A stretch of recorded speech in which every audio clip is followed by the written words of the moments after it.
Good morning, everyone. I am going to call this Senate Committee on Finance and Assembly Committee on Ways and Means Subcommittee on Human Services to order this morning. We just have a baby agenda this morning, just a couple of budgets. I think I was teasing. Our motto today is no overflow. So we will invite our presenters up to the table, ask you to get to the meat and bones of our budgets today, and begin when you're ready. I guess I have to take roll, right? If we could take some attendance first, that would be great. Assemblywoman Anderson, Assemblywoman Dickman, Assemblyman Haven, Assemblywoman Howdigi, Assemblywoman Monroe Moreno, Assemblyman Watts, Assemblyman Yeager, Senator Canizaro, Senator Dondero Loop, Senator Severs-Gansert, Senator Titus, Assemblywoman Gorlow, Chair Wynn. Okay, now we're ready to go. Go ahead and begin when you're ready. Thank you. Good morning. Dina Schmidt for the record. I serve as the administrator for Aging and Disability Services. Chair and members of the committee, we thank you for hearing our budget today. We do have a long presentation this morning. We'll try to get through it as quickly as possible. Just want to introduce my team that is with me today. To my right is Jeff Duncan, our agency manager, who's over our Office of Community Living. To my left is Jessica Adams, and she is the Deputy Administrator over Developmental Services. And to her left is Ricky Robb, the Deputy Administrator over Children's Services. And behind us is a whole team of folks that are the reason we are able to do what we do. There's a bunch of people here with us today, our agency managers, and our staff who work tirelessly every day to make sure that services are given to people in the state. And so I just wanted to give a shout out to all of them and thank them for being here to support us. This has been a long process, as you all know, and it's nice for them to have the opportunity to join us in this process. So with that, we will jump into the presentation. Pages 2 and 3 are our mission and vision statement and our organization chart, which we've gone through before, so we'll just jump straight into page 4, which is our budget by funding sources. This is a comparison of the biennial budget from last session to this session. Moving on to page 5 is the summary of our budgets by budget account. This session, and we'll talk more about it in the presentation, we are proposing 4 new budget accounts for increased transparency. We have one particular budget that is way too large to manage, and so we are breaking that up. And moving to our first budget account, which is 3151 on slide 6. 3151 is our general administration, includes our fiscal services, information technology, human resources, and the chief elder rights position. The budget also includes some program staff that oversee multiple programs in order for us to cost allocate their positions. On slide 7 are the enhancements for this budget account. You'll see here 3 decision units related to increasing our human resources, IT, and fiscal staff. That really is just to support our infrastructure and the growth of our agency over time. You'll see 1 decision unit related to increasing out-of-state travel for the executive team, and then a decision unit regarding electronic signature capability. This is really meant to help improve our workflow. We've all learned through COVID that there's a lot of technology that really advances our ability to do work. And on slide 8, there are 2 requests for reclassifications in this budget account. The first is an accounting assistant to a management analyst. This is really to provide oversight and guidance to our fiscal team. As our fiscal team has grown and the complexities of managing several different funding sources, we need this additional support to make sure that we are monitoring and our activities. The second one here is to align the salary of our rights attorney to other positions requiring licensure. Several positions within the unclassified pay bill require licensure, as does this one, but this one is not paid at the same, so this is just an adjustment to make that equivalent. And if it's the chair's pleasure, I will stop at each budget account for questions, or would you like me to continue? We can stop. I have the first question for you. Can you discuss how the division has been managing the IT needs currently, and including any current work orders or project backlogs? I know we love to hear updates on technology here. Dina Schmidt for the record. Thank you, Madam Chair, for the question. So currently we have 18, oh no, I'm sorry, I'm in the IT. We have 26 full-time IT staff and 4 contractors.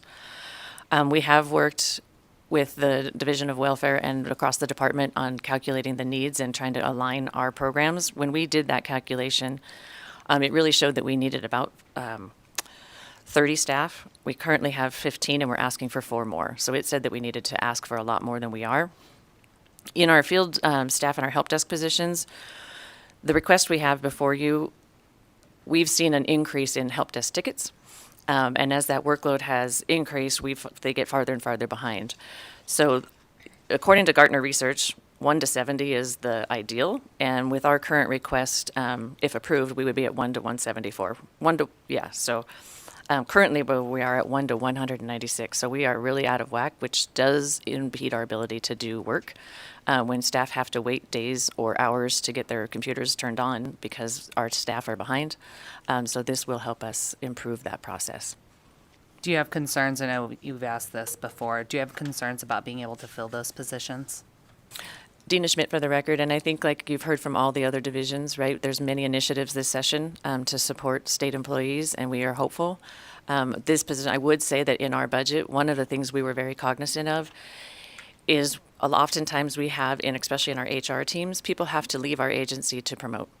And so we really have tried to plug in positions that make sense for a career path so that folks can stay with us. I just lost one of our second grade HR staff to another agency because she had no promotional opportunity within our agency. So we really did try to tier that and hopeful that that will also help with retention in our HR, IT, and fiscal teams. Thank you. And I think I have a question next from Assemblywoman Anderson. Thank you, Chair, and I'm going along the same route, except for it will be for the 4 new human resource positions, especially with what you just discussed about how to promote within the agency. How has the agency managed the human resource needs currently, and what benefits are expected if we were able to get those 4 new positions approved? And then finally, do you already have somebody in mind, or is it the same issue of staffing and finding those right people? Dina Schmidt for the record. So how we're currently managing, right, is as we always do in state employment. We do our best with what we have, and we work hard. And currently we have 18 HR staff that do support over 1,200 employees. These 4 new positions will bring us up to 22 staff in that unit. Our proposed budget reflects a 44% growth rate in our total FTEs. So you can see, and historically, we've not had that same growth rate in our HR staff. So this really is just trying to accommodate that so that we have enough HR staff to support us going forward. Recruitment and retention, as I mentioned, really we are trying to build a career path within our HR team so that we're able to retain those folks. Follow up, if I may. Go ahead. Thank you. So are you experiencing any burnout currently with the human resource staff? Like, are you having people retire earlier, or is truly the only reason why people are leaving the department is because of the issue that you brought up earlier about being able to be promoted through pay? Dina Schmidt for the record. While I don't have the exact data on whether it's burnout or why people have left our HR, anecdotally, the ones that I'm aware of have all left for promotional opportunities, but I'm happy to follow up with the actual data for you if that would help. Assemblywoman Howdiggy? Thank you, Chair. And my question's regarding Decision Unit E227 and the new ASO position. And so can you talk to us about how you've been balancing the workload currently and how this new ASO position is going to balance that? Dina Schmidt for the record. Excuse me. So we currently have 25 state staff in our fiscal team, 8 budget accounts, as well as all of the contracts and grants that we have to do. The proposed budget adds an additional 5 folks to our fiscal team. The AS2 specifically will support ongoing and additional budgets. As I mentioned earlier, we are creating some new budget accounts within 3151, and this will allow us to allocate that workload appropriately amongst all those teams. We have had one individual who we recently lost, and I'll just say that she was amazing, and how she managed 3266 for us, it blows my mind, and she was a huge loss for us. So we are hopeful that being able to split that workload will help support our fiscal team. Looking around, do we have any other questions from committee members on this particular budget? Okay, seeing none, I will ask you to move on to 3156, please. Okay, so moving to slide 9 is our Senior and Disability RX program. This is the state pharmaceutical assistance program that provides low-income seniors and persons with disabilities who are Medicare eligible a subsidy towards their Part D premium. You'll see the caseload slide on 10, our caseload projections on slide 10, and the decision units begin on slide 11. So the first decision unit on this is the caseload decision unit, which is showing a continued decrease in caseload, as well as decision unit E229, which would combine the expenditures in category 19 and 16.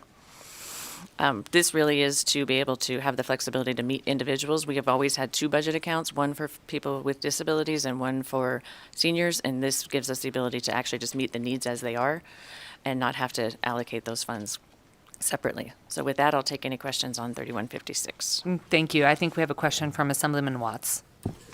Thank you, Madam Chair. So I know that we're kind of seeing some shifts in this program as we see particularly changes in Part D. And I would just love a little bit of clarity. How many clients do you anticipate serving per month on average? And what would the subsidy amount for those clients be?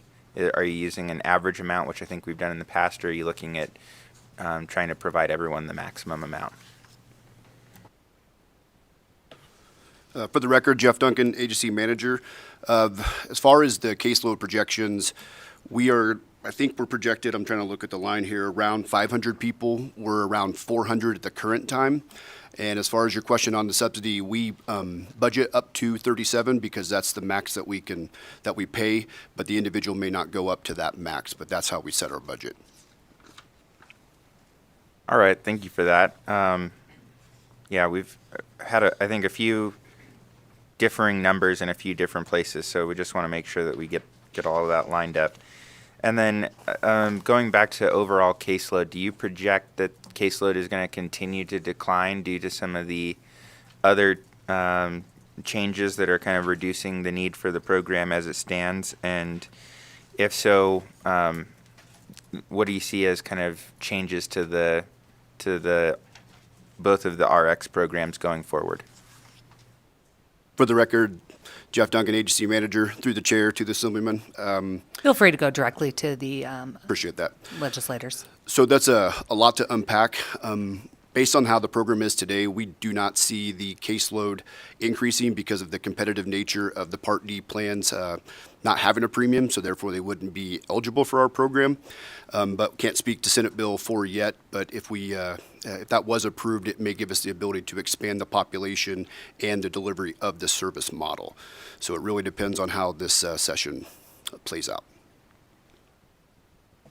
And I think we have a follow-up topic on that same subject from Senator Dondero Loop. Thank you very much, Madam Chair. Can you sort of give us more information about how the consolidation of the senior RX and the disability RX program expenditure categories might benefit our population that is served with those? Thank you very much. Thank you for the question. Jeff Duncan, for the record, Agency Manager. As Dina already mentioned, we believe that combining the categories will let us meet the need. So right now, when we have X amount of dollars in Category 19, and that's not being utilized, and we have a higher need in Category 16, we have to go back to potentially IFC to move the money around. So combining these categories will really allow us the flexibility to meet the demand. I appreciate that answer. Thank you very much, and thank you, Madam Chair. Senator Titus? Thank you, Madam Chair. So just to be clear, what has happened on the federal level as Medicare Part D has expanded, which is the pharmacy benefit plans for Medicare recipients, more folks are going to that, and there's been less a need for the state to help these folks. It's not like we're having any less seniors in our state. The reality is there's new programs that have now taken over. So what you're asking us to do is we have this funds, and you want to put it to a use that you see and perhaps under disabilities. And so that's what this is about. Not that we have any less need. It's that there's these new expanding of our federal programs to offset that. So you're looking for better use of these funds. For the record, Jeff Duncan, agency manager. Thank you for the question, and I wish I would have said it that well, but Thank you. absolutely. Thank you for that clarification, Senator Titus. Any other questions from committee members on this budget? Oh, look at us moving around. 2 down. At this time, we'll move on to, I guess, our developmental services regional centers. Dina Schmidt for the record. So yes, we are going to go into developmental services. We kind of lump together all the regional center services as far as, we'll get into each budget account, but we're going to go over the caseload as a group. No, I appreciate that presentation. Okay. I think it will aid in the clarity and the efficiency of those presentations. Okay. So as you all know, the regional centers support people with intellectual and developmental disabilities across the state, helping them to live in the least restrictive settings across the state. On slides 16, 17, and 18, you will see the caseload projections for each of the regional centers.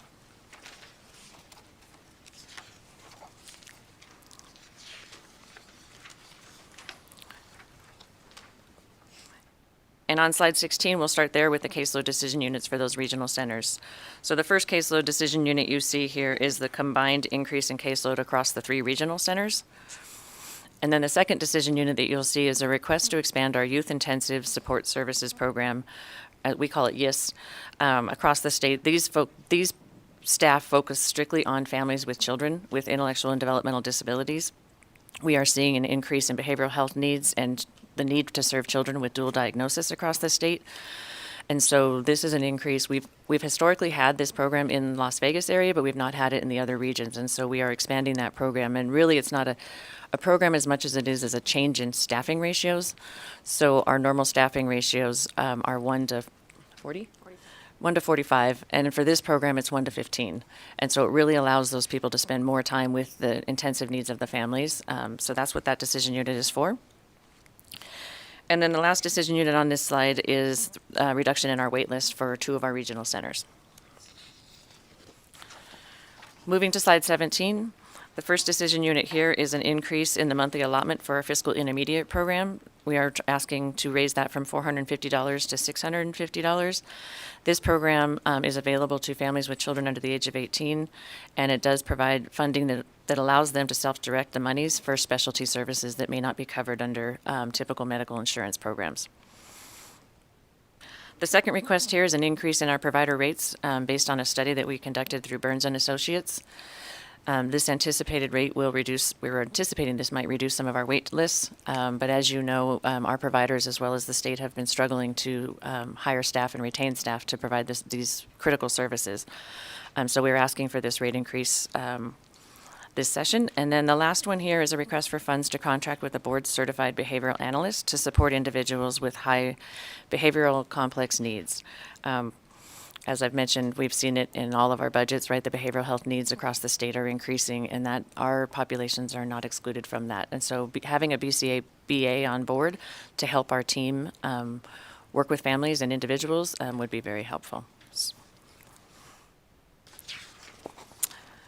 Oh, and with that, do you want me to stop at caseloads, or shall I continue, Madam Chair? Okay. So moving to slide 18, 3166, this is a family preservation program. This program provides financial assistance on a monthly basis to low-income families who are providing care in their homes for family members with profound and severe intellectual disabilities. On slide 13, you'll see our caseload projections for this program. And then on the next slide, you'll see the actual decision units. So it's a caseload decision unit to projected increase in our caseload, as well as an enhancement to increase the monthly allotment from $374 to $486.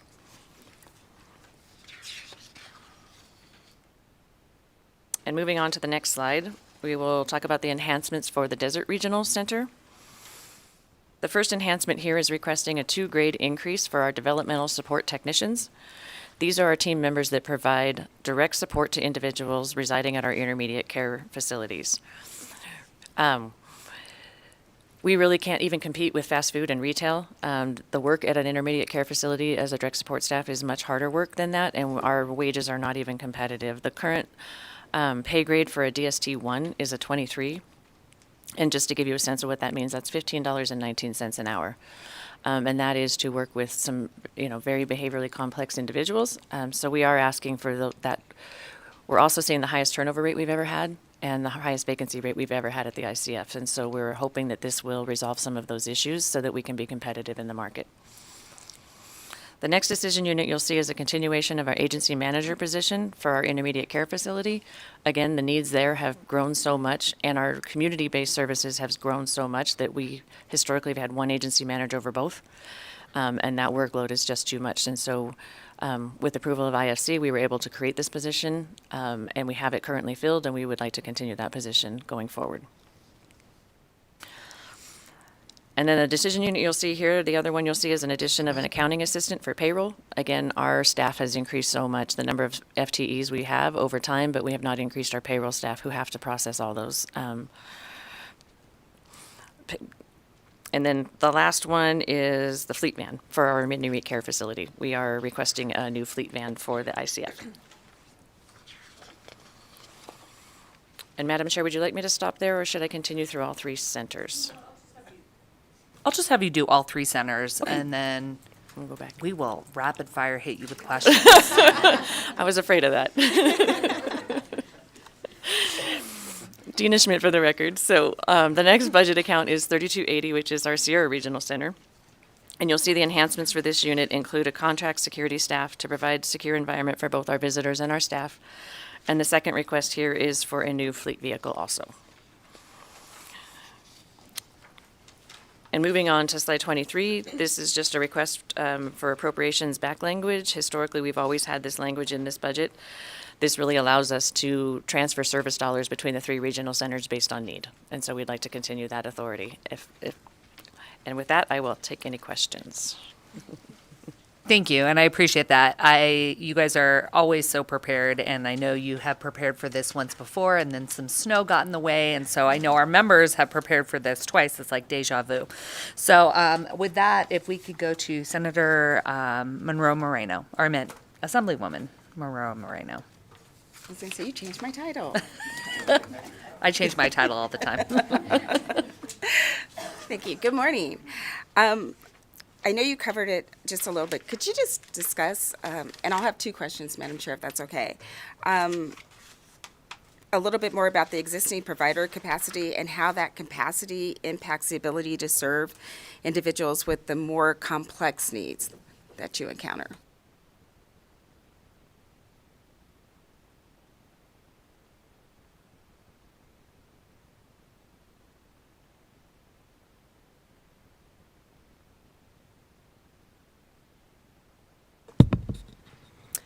Jessica Adams, Deputy Administrator for the record.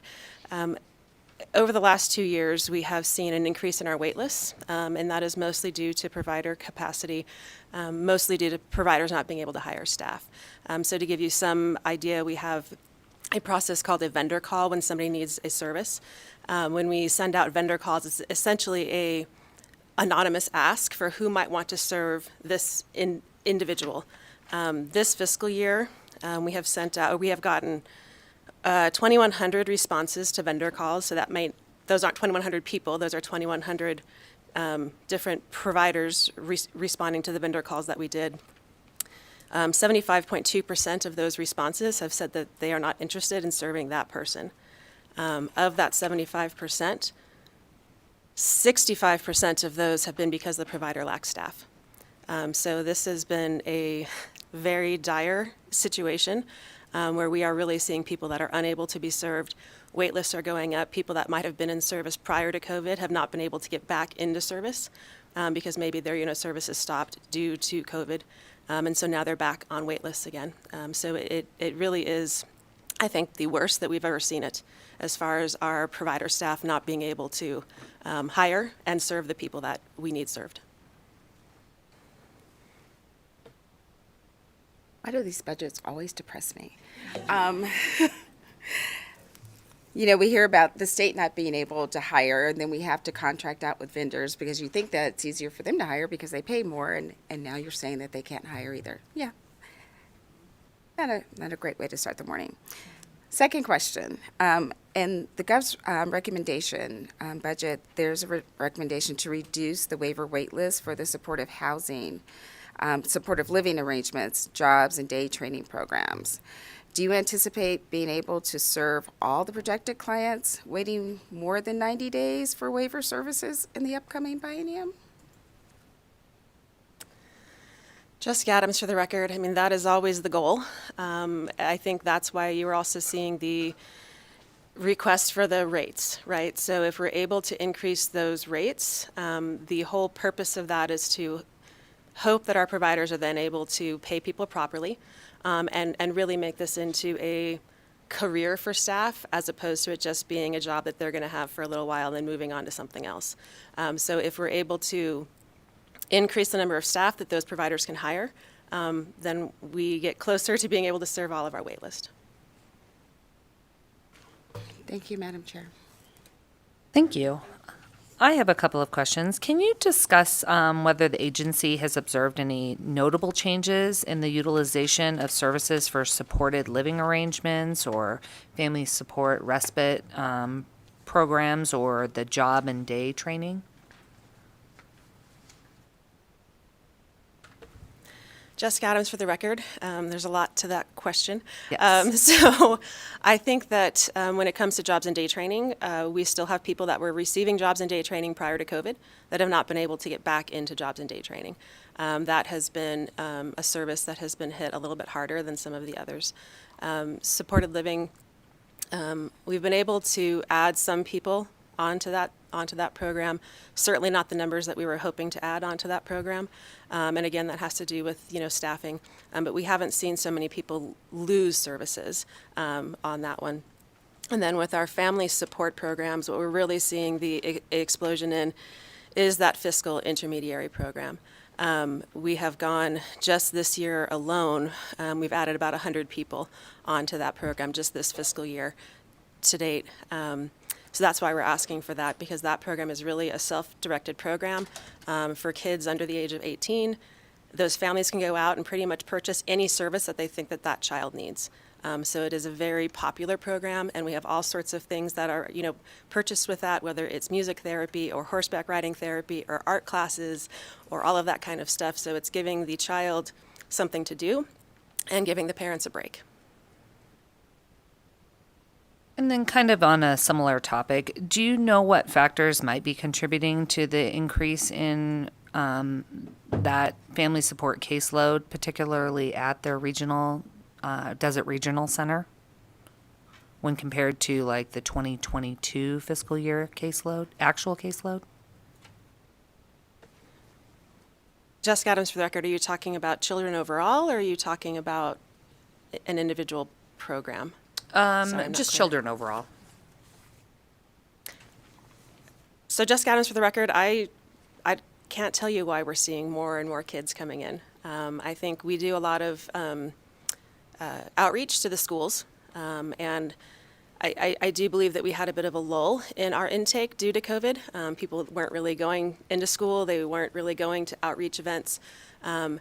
And now that we're able to get back out there again, tell people about what our services are, attend events, go to schools, that kind of stuff. We are really, at this point in time, seeing a large increase in intakes overall. So I think it's just kind of the natural flow. We had that lull during COVID, and now that we're back out there again, people are starting to learn about us again and come in. Sorry, thank you. I think we have another question from Speaker Yeager. Thank you so much, Madam Chair, and good morning. Thank you for being here. Thanks the whole team for being here. My question was about the new Administrative Services Officer position at the Rural Regional Center, and I was just hoping you could discuss how the agency has been managing fiscal needs at the Rural Regional Center currently, and how this new position will help with that management. Jessica Adams for the record. Right now, we have a single ASO 3 that works out of the Sierra Regional Center budget that prepares the budgets for both SRC and RRC. As the caseloads have grown, and it has been like that since developmental services moved over into ADSD. I don't remember what the exact year of that was, but it's been several years now. So obviously, as the caseloads have grown, the budgets have grown, and it has become increasingly difficult for a single ASO to do that. So that's why we're asking for the second ASO this time.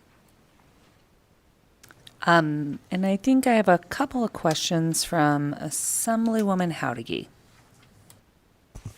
Thank you, Chair. And my questions are regarding Decision Unit E250, the provider rate increases. And so you answered one of my questions, so I was very happy to hear who did the study for you guys. But it looks like the increase is about 43%. And I had a few questions, if that's okay, Madam Chair. So when was the last time there was a provider rate increase? And then could you also just confirm for me, it looks like from my notes that some of that provider rate increase wasn't going to the provider, but was also going to be used to increase the hourly wage of as well. And so could you just confirm that that's the case and then let me know when the last provider rate increase was? Jessica Adams for the record. We were actually able to do a small rate increase of about 4.35% in fiscal year 22, I believe. I think it started September 1st of 2021. And we can actually provide you with a full history of the different rates that have happened. I can tell you that this Burns and Associates study is the first official rate study since 2002 for developmental services. So all of our rates have been based on a very old study that we have just incrementally been giving some more money to. When it comes to, maybe I'm not going to answer this quite right, but when it comes to the amount of money going to staff, the rate study and the rates that are put forward are based on several assumptions. One of them was that we wanted those direct support staff to be able to be paid $18 an hour. And so that was kind of that, base level. They would also be receiving things like health insurance, paid time off, things along, those lines that our current rates don't really allow for. So when we asked Burns and Associates to do the study, we asked them to keep all of those things in there so that we could hopefully, again, make this into a career as opposed to just a job you're going to have for a short while.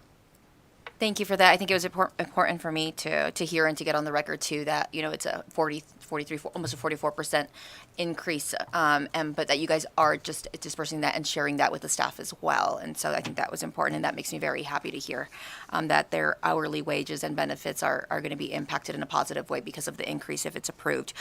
Could you also just give me some details on if this rate increase is approved, the anticipated time frame in which increases in provider capacity would be realized?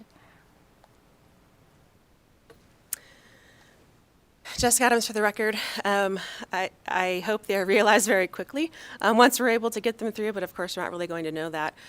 So just to be clear, the rate increases are kind of in two steps. The first step would be July 1st of this year.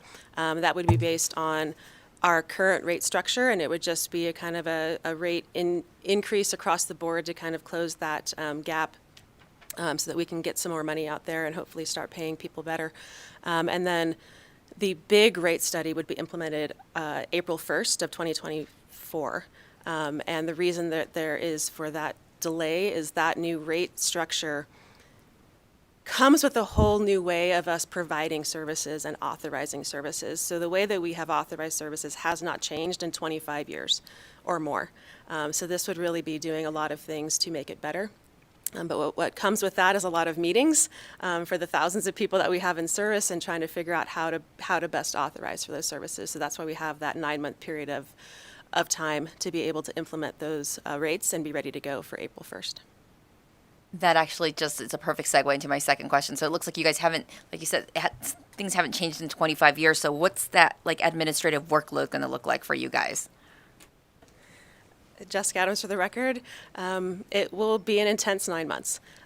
We do have a program manager that we were able to bring on with existing budget that will help us with the computer side of things to make sure that those are all going well.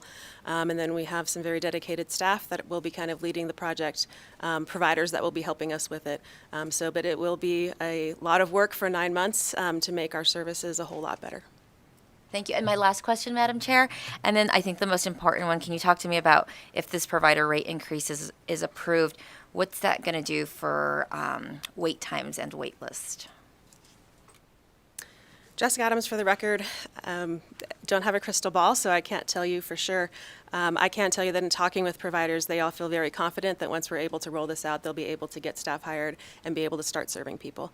So I do believe that we have commitment from our provider network, which is fairly large, that once they're able to start paying people properly, they are ready to go. So hopeful it will reduce them fairly quickly. Can I follow up on that? Can you talk to me about what the wait list looks like right now? And then, how long does someone wait until they get services? And how long is someone usually on the wait list for, and how many people are currently on the wait list?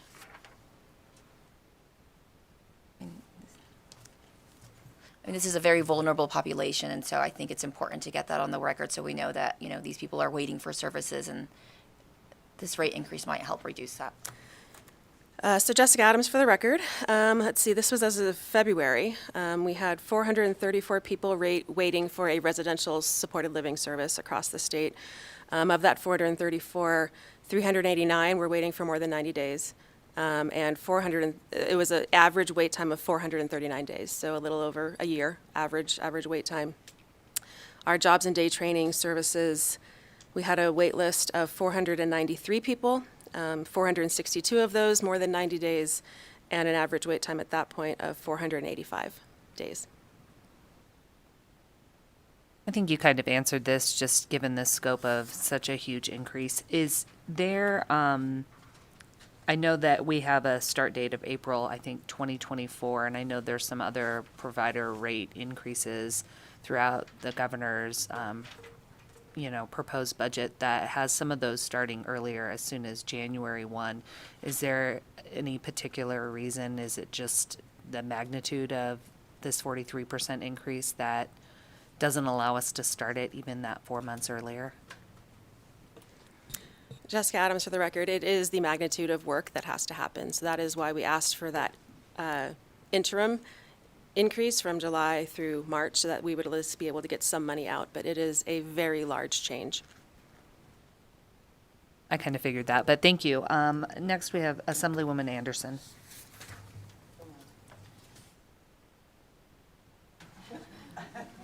We can go to Assemblyman Watts. Ready? Thank you, Madam Chair. So I had some questions about Decision Unit E252, the Fiscal Intermediary Program. So I see that we're doing the $200 bump, and I guess just to put it really simply, how'd you come up with the $200 figure, and is that going to be enough for these families to get the supports that they need? Jessica Adams for the record. The $200 figure was just an amount we have talked with families. They will always take more money as we're willing to give them. We thought it was a somewhat similar bump in amounts to some of the other rates that we had. And we went back in time trying to figure out if this rate has ever increased, and we don't believe it ever has. I also don't have an exact time frame for when this program started, but it has been a very long time, and I think it's been at $450 for that entire time. Thank you for that. Yeah, I would definitely be interested in getting a little bit of background on that so that we can understand. Clearly, it hasn't kept up with inflation. I'm wondering where this bump would put us relative to kind of the timeline of its existence. Can you speak at all to what the impact of that extra $200 will be in terms of what families will be able to get with that additional resource? Jessica Adams for the record. I can't speak for every family because, again, all families use this differently. I think one of the things that we had in mind with this is that $450 that we've had prices are increasing for everything. So it wasn't even buying the services that they were able to get probably 2 years ago.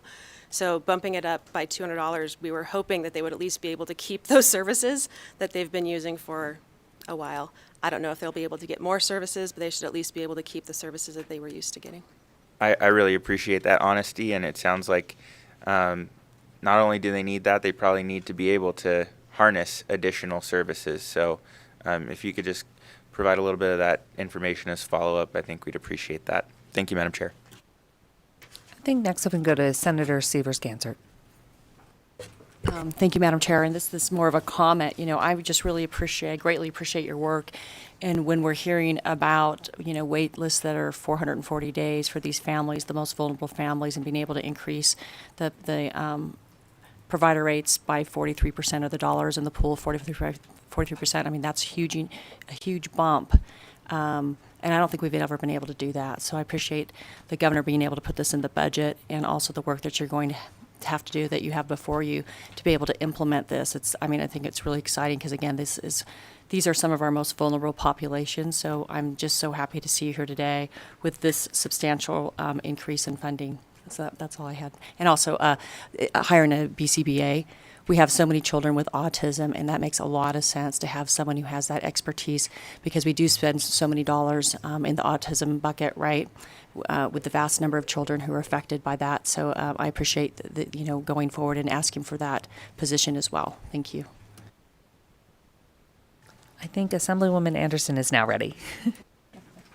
Thank you, Chair, and please accept my apologies, and please accept my apologies as well.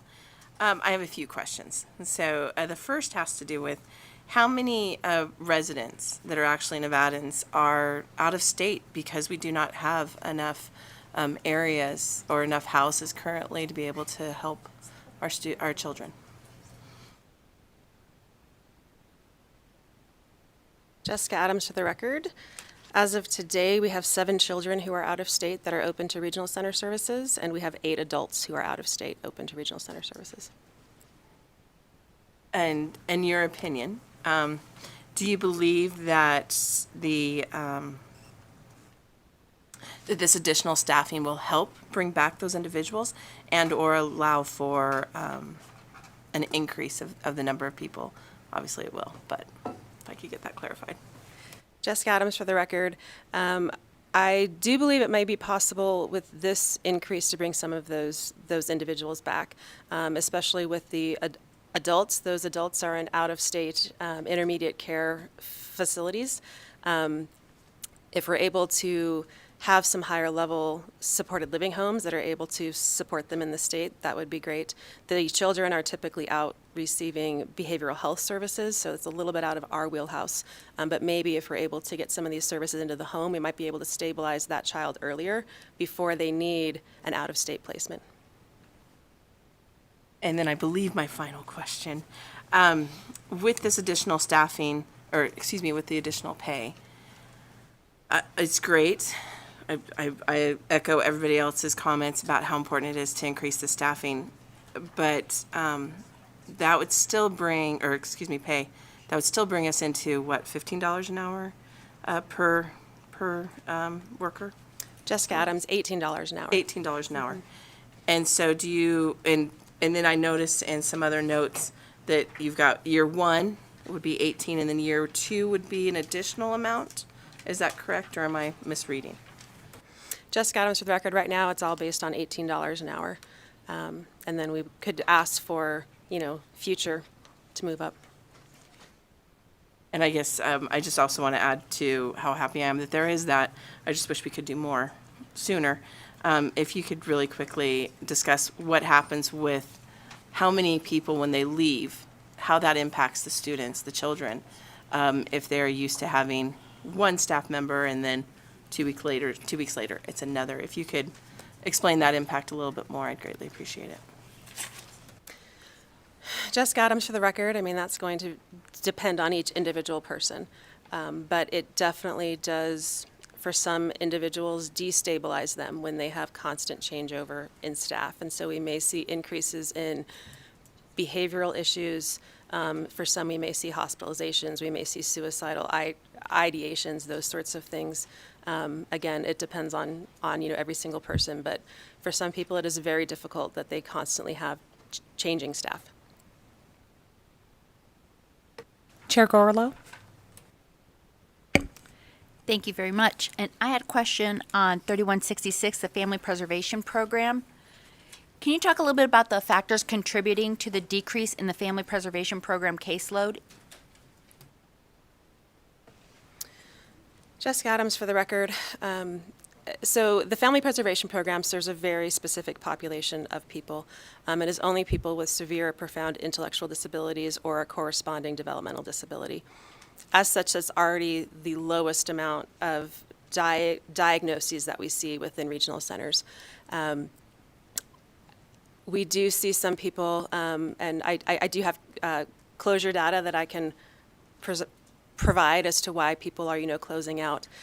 We do try to make sure that everyone who is eligible gets an application in, and so we can pay for those funds. But closure data, we've seen people moving out of state. We have seen people converting into what's called a shared living home, which is essentially then the family is actually getting paid to provide services to that staff as opposed to just getting a monthly supplement, and that those paid services are much, much greater than what a FPP is. So we have some people shifting into that program. Like I said, as far as the number of people coming in and caseloads kind of being stable, we are really just seeing a different population coming into our service system. For the last several years, we have had more people under the developmental disability diagnoses coming in than the intellectual disability. Thank you. I know you mentioned you don't have a crystal ball, but I'm going to ask you to look into it anyways. Do you see that trend continuing to decrease? Jessica Adams for the record. I don't know about decreasing. I think it'll be stable. It has been stable for the last several years. It has been a relatively stable caseload with maybe a little bit of increase. Some months it may dip, but we just don't seem to be seeing the same numbers of folks coming in with a severe or profound intellectual disability than we did previously. Thank you very much. Senator Loop? Thank you very much. And can you talk to me a little bit about if I'm a relative, what marketing, what outreach, what information do I know so that I'm aware of who's eligible, what assistance I can get, and how I can meet that criteria? Jessica Adams for the record. We do try to attend many outreach events. So that could be just generalized, senior services and, different sorts of community events. I know we were at, some of the various summertime festivals just with booths trying to get information out. As I said, we do a lot of marketing to schools, trying to make sure that they know about us. Once you find out about us, we do have intake teams across all 3 regional centers that are able to really give a lot of information as to the types of services that we have. And then obviously once you're able, and they'll also guide you through that, intake process, trying to explain who is eligible, who may not be eligible. And then once you are found eligible, you're assigned a service coordinator, and they're going to help you with understanding all the different options that we have for services. And follow-up, Madam Chair. I just have one other quick question. These severe, profound issues that these clients have, is this always they were born with them, or are these ever issues that happen somehow in their life? Jessica Adams for the record. I am not the clinician up here to explain all of our eligibility. I will say that the vast majority are born with it. There are some that could happen due to like a traumatic brain injury prior to the age of 22 may qualify for us. And that's what I was kind of thinking, so I was just wondering about that. Thank you very much, and thank you for all you do. Assemblywoman Howdigi? Thank you, Chair. And my questions are about the Jesuit Regional Center. specifically Decision Unit E225 and E226, just with the two positions, the accounting assistant 4 position and then the agency manager position. And it's the same question for both. I just kind of want to know what the workload is like currently and how you guys are managing the workload without these two positions. And if these two positions are approved, how each of these two positions will benefit their department. Jessica Adams, for the record. I will start with the accounting assistant. Right now, we have a dedicated team of accounting assistants that work very, very hard.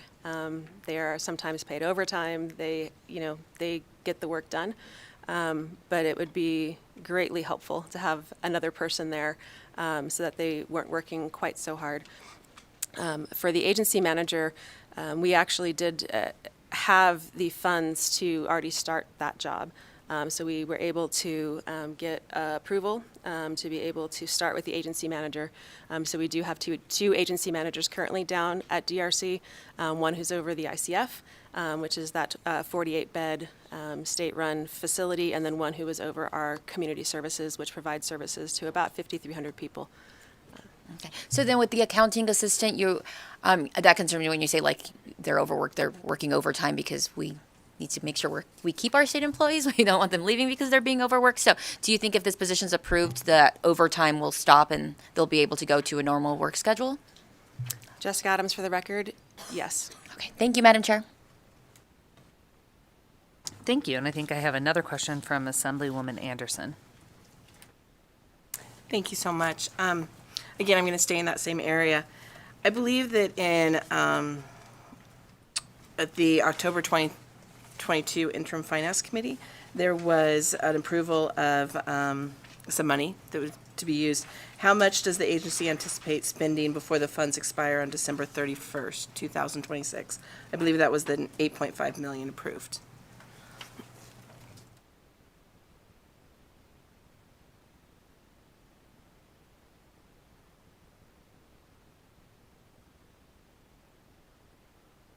I'm so sorry, I did not specify. I believe that was the Grant a Gift Autism Foundation money. Sorry about that.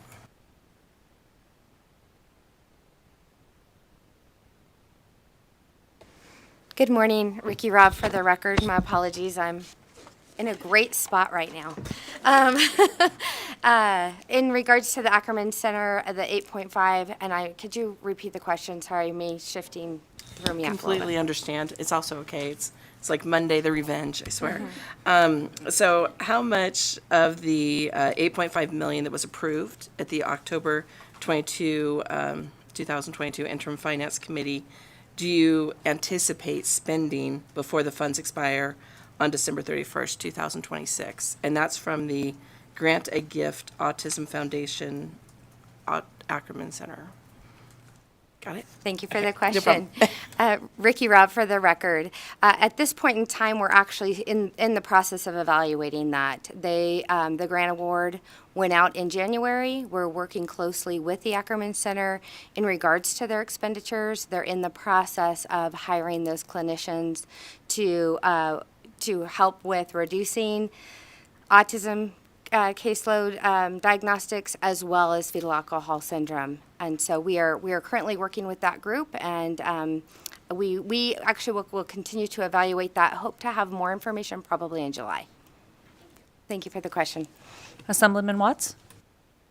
Thank you, Madam Chair. I'm going to follow up on the trend of ARPA dollar allocations.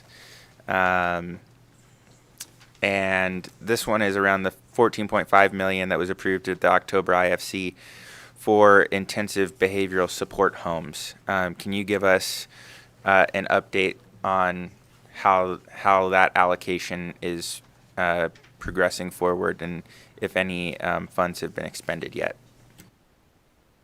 Jessica Adams for the record.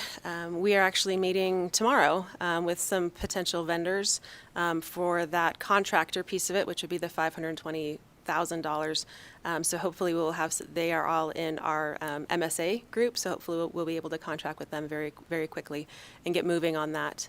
So as of right now, $0 have been expended, but should be seeing some money go out the door very, very quickly here. Thank you for that. And just because we've had a lot of conversations about many things, including getting the funding that we allocated actually deployed and making sure. It sounds like things are moving forward, and there's going to be updates really soon. But I just want to get some clarity. Have there been any hiccups in the process up to this point? Jessica Adams for the record, not for this project. Wonderful. Thank you, Madam Chair. Speaker Yeager. Thank you, Madam Chair, and sorry, I'm a little out of order. I just wanted to go back to the Ackerman money we talked about. Obviously, that was a really exciting thing for us to be able to do through IFC. We're just happened in October, so I realize we're only, I guess it's been 5 months. Sometimes I still think we're in January, but I'm a little concerned because it was $8.5 million, and based on the information I have, only about 1% or $80,000 of that money has been obligated.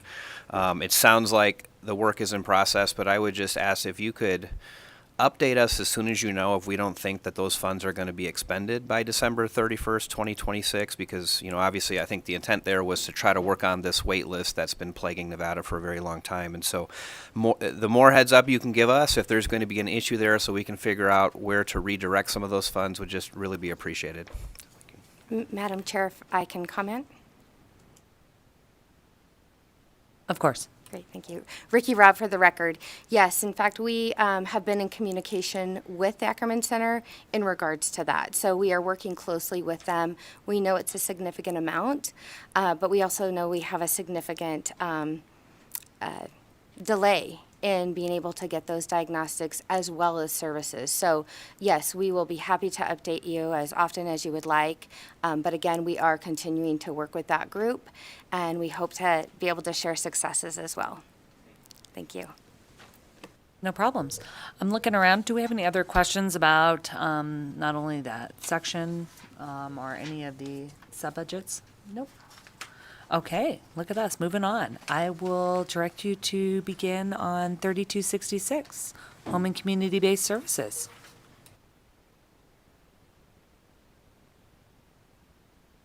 Tina Schmidt for the record. So moving on to 3266, as we've mentioned before, there are multiple programs within this budget, but all of those programs really are aimed at supporting older adults and people with disabilities to receive community-based services and remain as independent as possible. I won't go through the caseload projections are on slides 25 through 30. They include our personal assistance services program, our community options program for the elderly, our home and community-based waivers for the frail, elderly, and physically disabled, our adult protective services, and our long-term care ombudsman programs. So with that, we'll jump to slide 31 where the decision units start.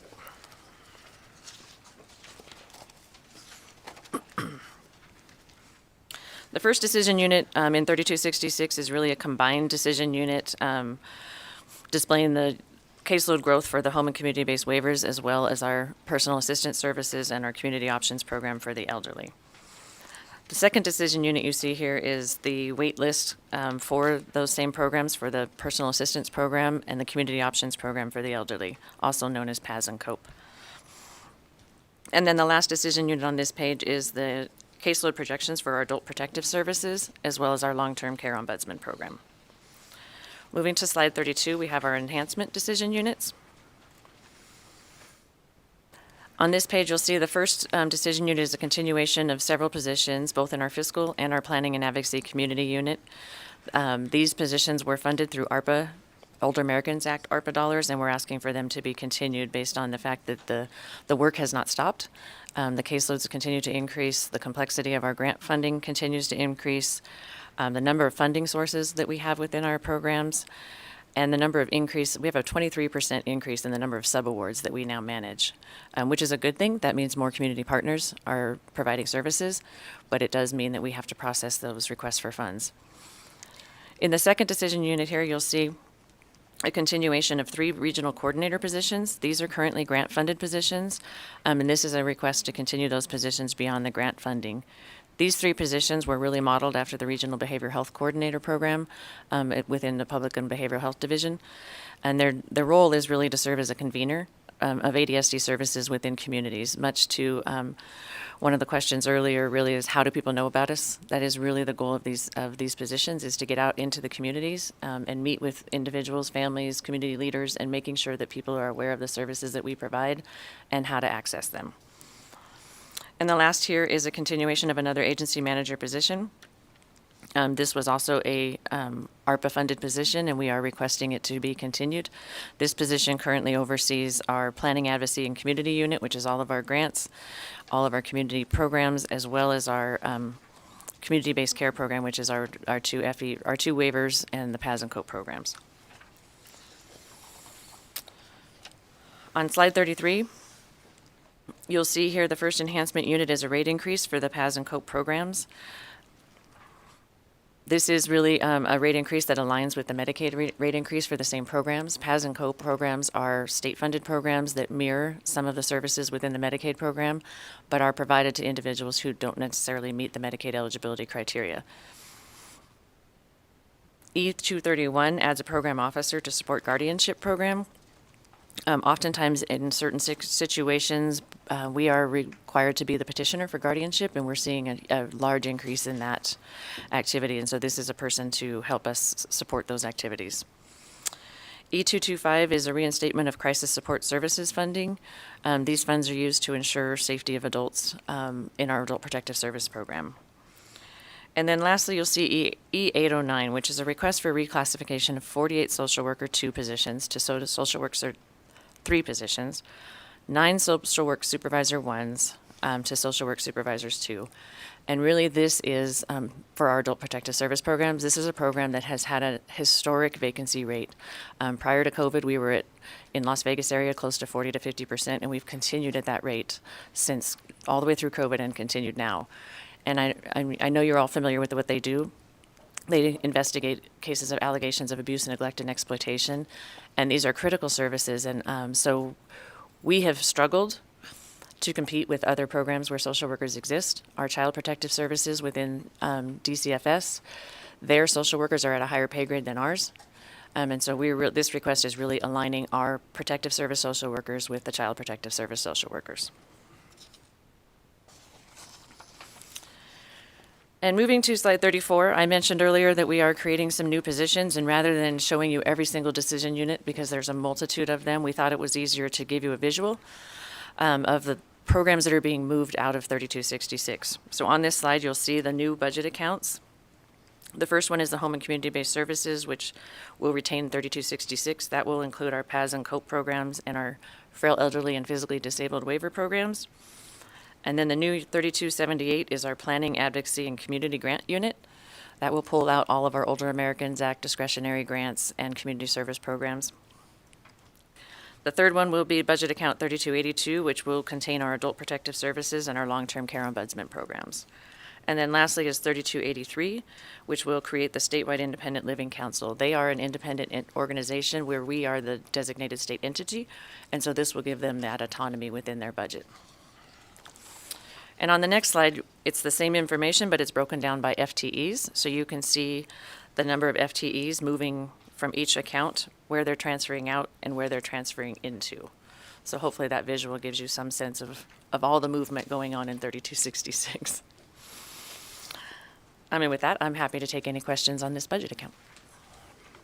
Thanks. I will start with Senator Dondera Loop. Thank you very much. So can you talk to us a little bit why there are waiting lists for those personal assistance services and the Community Options Program for the elderly?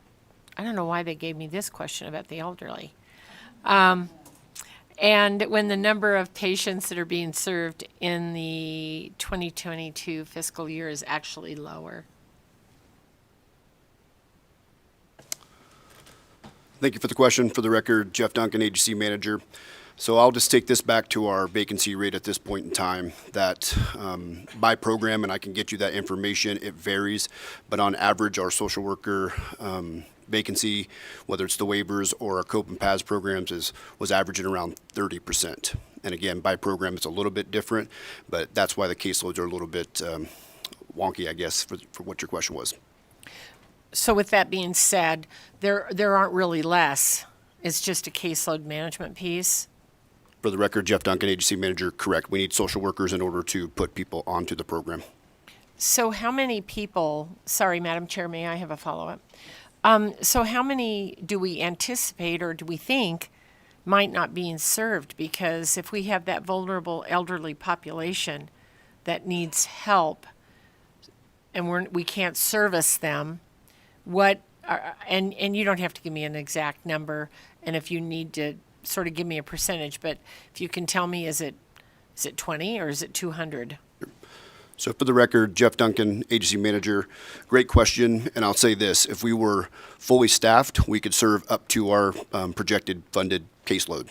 But right now with that 30% vacancy, we cannot. So if we get more people to apply for our jobs, and if people are watching, please apply. We're a wonderful agency. We would be able to increase that, but we can't fill slots unless we have our team members to provide the valuable service. So I'll let you do the PSA again in just a minute, but so how many do we think aren't being served though across the state? So it's Jeff Duncan for the record, agency manager. Let me go to my notes so I can give you the exact numbers. And I think it's on a previous slide. Hold on. I have a lot of notes. I have a lot of budget accounts. Jeff Duncan for the record, do you want the days or do you want the amount of people on our wait list currently by program? I sort of would like to know how many people are waiting. How many of our elderly are out there that aren't being serviced that may very well be alone, if you will, and need help? Sure. Jeff Duncan, agency manager for the record. So I'll give it to you by program on my latest data that we received, the wait list by program. So for our physically disabled waiver, our wait list was 319 people. For our frail elderly waiver, it was 1,087. For our PADS program, our wait list was only 6 when we had this data. And for our COAT program, it was only 6 as well. But that number fluctuates again as we hire people, people resign for a different position. It's pretty fluid. Okay, thank you. Yeah, that's daunting to me. It's, as someone who's cared for elderly, I just can't imagine that those people are not getting the services that they need. And so you've answered my other question, but you can go ahead and do the PSA again. Thank you. For the record, Jeff Duncan, thank you, and I'll echo my previous comment.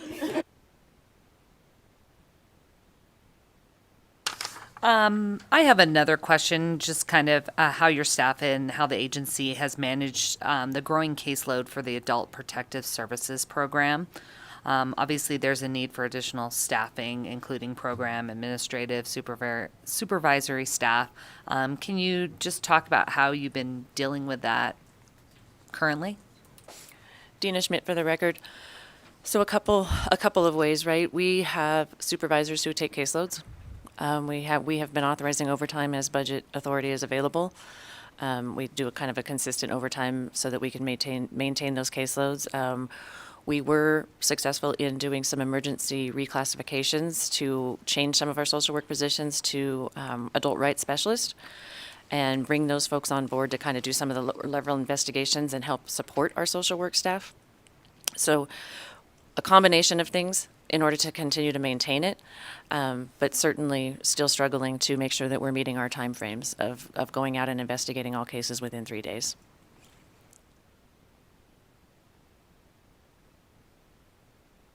Yes, you may. Chair Gorlow? Thank you very much. I kind of wanted a little bit more elaboration on the overtime. What's that looking as a whole per employee? Is it like an additional 10 hours a week, 20 hours? What's that looking like? Thanks. Dina Schmidt for the record. While I don't have the actual numbers, I can certainly follow up with those. But what we do is we look ahead, and if we have projected savings, we figure out how many hours that might be. And so we open it up on a voluntary basis for our staff to work overtime up to what the budget authority is. And we track it, so I'm happy to, as a follow-up, give you that information. Thank you. I appreciate that. Thank you. Assemblywoman Monroe Moreno, please. Thank you, Madam Chair, and I have a few questions, if that's okay. My questions are in E234, the personal care service provider rate increases. My first question is, do you have an update of the caseload projections for the community options program, and are they the same for the personal assistant services? Thank you for the question, Jeff Duncan, Agency Manager. If I could I have you repeat, because we have our caseload projections in the slides. Are you asking for the specific numbers? Yeah, so this is the most up-to-date is what's in the slides. Jeff Duncan, for the record, that's correct, from our Office of Data Analytics. Okay, perfect. And you said earlier in the testimony that there's going to be a rate increase to be more aligned, to be more competitive. So if my notes are correct, currently the pay for is $13.12 an hour, and we're looking to raise that rate to $25 an hour. Jeff Duncan, Agency Manager, for the record. So it varies by service. I can't tell you what each individual, but I can tell you the percentage of the increase up to the $25 an hour, if that would help, by program. That would be great. So again, Jeff Duncan, for the record. So for our average rate increase, for our attendant care, it would be a 42% increase. For our homemaker, it would be a 66.67% increase. For our chore services, it'd be a 66.7. And our adult companion, it would be a 212% increase. And our respite would be 150. So the $13.12, is that at the low end of what that group is being paid? That's the low end. So there's some that are making more than that, correct? So Jeff Duncan, for the record, Agency Manager, correct. And so with these adjustments, and they're a huge percentage, you say it's going to make us more competitive. Are we close to what other private agencies are paying, or will there still be a margin between, a large margin? Dina Schmidt for the record. So this rate increase is really aligning with the Medicaid rate increase, which was at the recommendation of the Health Care Workforce Board. So it came from the actual industry, that this was their recommendation. So we are hopeful that we'd be competitive based on that information. We don't have the details on where that number came, how they got to that. We are just trying to make sure that we're in alignment, because what happens is the same providers provide our services that provide Medicaid services sometimes. And so we don't want to be paying much less than the Medicaid providers. You know, when they go to one home that's a Medicaid home versus a non-Medicaid home, they should be getting paid the same rate. And then I have a stupid question. Do we know how long ago that survey was conducted? It's like, kind of like IT things. As soon as we get it finished, it's already out of date, so. Dina Schmidt for the record. So we can certainly follow up with that on the information related to that recommendation. But we were not involved in the process as much as we're just making sure that we're in alignment, if that makes sense. But we can follow up. No, that does make sense. And so, can you tell me what impacts do you anticipate on the provider capacity as a result of the recommended increases? Do you think we'll get the people? Will they come to us? If we build it, they will come? Jeff Duncan, Agency Manager, for the record. I too do not have a crystal ball, but I would echo Ms. Adams' comments about we would hope that this would bring some equity to our provider partners and be able to address their capacity issues, just like we're seeing at the state. Thank you, Madam Chair. Assemblywoman Howdiggy. Thank you, Madam Chair. And my questions are regarding decision E809, and you actually answered my first one in your presentation when you spoke about the reclassification. My question was going to be, why the reclassification? Is it because the duties aren't aligned with the functions of that? But it sounds like the reclassification's for retention purposes so that we can be competitive with other state agencies or the private sector. So it's more of like, hey, let's increase the pay so we can retain these employees and not lose them. Is that correct? Dina Schmidt for the record. So I would say it's both. We've had a retention problem, but I think the other part of it is addressing and acknowledging the complexity that has changed with adult protective services. If you remember 2 sessions ago, we expanded from elder protective services to adult protective services. So now we provide those services across a spectrum of folks, and we're seeing an increase in the complexity of cases. Even on the elderly side, we're seeing increased complexity when it comes to financial exploitation, those types of situations. It's really both. It's to align protective services with other protective services staff, but it's also hopeful that we can retain our staff. So it's a two-part request.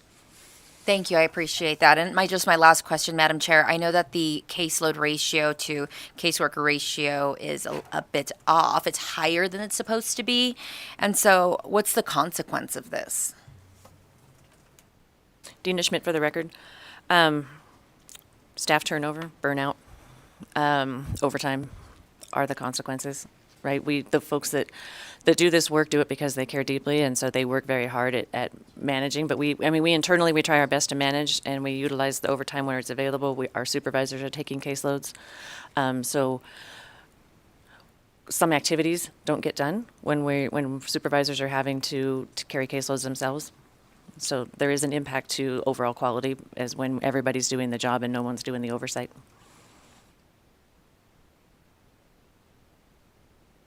And I think my next question is from Assemblyman Watts.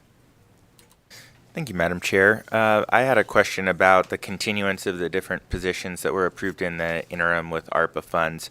I think you spoke a little bit to some of the increased workload that kind of necessitates keeping these positions with the subawards.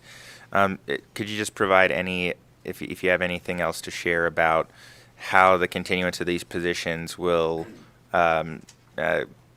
increase or maintain the agency's capacity, and what benefits the community will see from keeping those positions going? Jeff Duncan, for the record.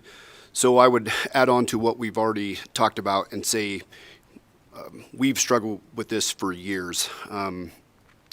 Our additional, this is needed to address really our infrastructure, to address the complexity of the funding sources, the additional funding sources, the oversight requirements of both state and federal funding funders. We have over, I believe in our office now, maybe I can channel my inner grant manager, almost 50 different funding sources that we're managing with different rules and complications and reports. So the benefits for us is to be able to be in compliance, but also be able to get back to providing that quality assurance or quality technical assistance out in the community to our robust community partner network who get our grants. And Chair Gorlow. Thank you, Chair. My question is regarding the new program officer position, the E231. In my documents, I was showing that the guardianship cases are addressed on an ad hoc basis. Can you talk a little bit more about how the agency is managing the guardianship cases and how the program officer position will help with that? Dina Schmidt for the record.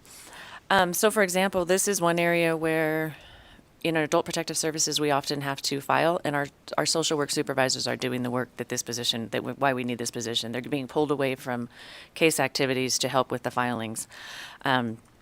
Just as an instance, normally historically we don't file this many, but already we have filed 40 filings already. And now we've had to implement a process where we have monthly case staffing meetings to screen for potential guardianships. Those meetings alone take 3 to 4 hours because you're going through the cases to ensure that guardianship is the appropriate path, and working with the whole team on identifying other resources, other options, the least restrictive option possible. And so really, this program officer would guide that process and ensure consistency and working with our team and relieve the social workers and their supervisors from doing those duties so they can actually do the investigation duties. Thank you. May I have a follow-up? Yes. Go ahead. So what factors are contributing to the increase in these caseloads? And also, what is the projected caseload for the next biennium? Dina Schmidt for the record. So when you talk about caseload for guardianship, it's not something we've historically tracked. We're just seeing a large increase, so we don't have a projection at this point because it's kind of new. We used to do a few a year, and now we're seeing it consistently. The increase, there's multiple factors regarding the increase for need for guardianship. One could be that our adult protective services expanded, and we're identifying more people in need of guardianship. because we're involved in more cases. We're seeing more complex needs of individuals in the developmental services programs, right? We also see parents aging out and not able to care for their individuals, for loved ones, and so that we're having to opt for guardianship perhaps. So that's a multitude of factors that go into the need for guardianship. I hope that answers your question. Yes, it does. Thank you very much. And I'm looking around. Do we have any other questions regarding Senator Titus? Thank you, Madam Chair. And more of an observation than a question. I think we sit in a lot of these hearings and asking for new positions, and then you justify these new positions. And I think I have to tell you, Administrator, that your comment that everyone is doing the job and no one is doing the oversight was probably the most pointed and clarification on why these positions are so necessary, that everybody is working and no one is above there and saying, hey, well, are we doing it correctly? So thank you for that comment. Do we have any other questions from committee members? Seeing none, let's move on to the next budget, 3278, Planning, Advocacy, and Community Grants.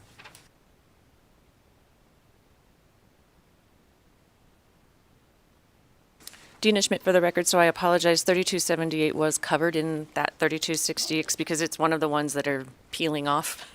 It was. So if you have additional questions, they would still it fall was. in this I one. see Yes. that, and I just said that as I moved on to that. And so I think we have a question from Senator Don Darrow Loeb. Okay.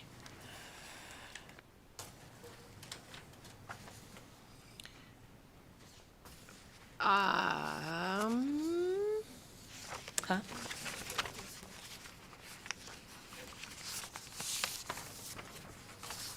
Thank you very much, Madam Chair. So can you walk us through why the transfer of the planning, the advocacy, and the community services is why you're recommending that standalone budget? Dina Schmidt for the record. I think Mr. Duncan said it best, 50 funding sources, right? So that particular budget account has over 50 different funding sources coming into it. And when you mix that with all of the federal funding sources through the Medicaid waiver programs that we have in that same budget account, this really gives us the ability to isolate those so that we can do a better job of tracking and monitoring the funding for all of our grants. Okay, thank you very much. And you answered my second question, which was, what issues are you experiencing and how is this all working out? So I appreciate that. Thank you.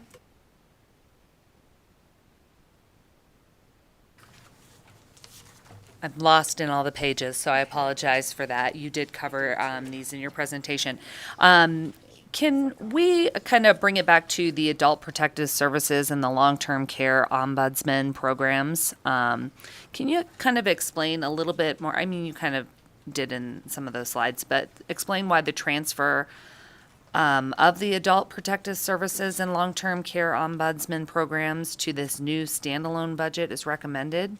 That's kind of my first question, I guess. Dina Schmidt for the record. So when we were going through the process of looking at how best to break some of these activities out, we really looked at, from a fiscal perspective, what gives us the most transparency. Our long-term care ombudsman and our adult protective services program are funded through the same source. Federally, they're different grants, but they are the same federal grant. So some of the procedures and the processes are more aligned in those two programs. And so that was part of the decision, why those two made the most sense to be in the same budget account. It wasn't a programmatic, it was more fiscal transparency. And did you have any problems with that fiscal transparency or that fiscal management prior? And that's why this is needed? Dina Schmidt for the record.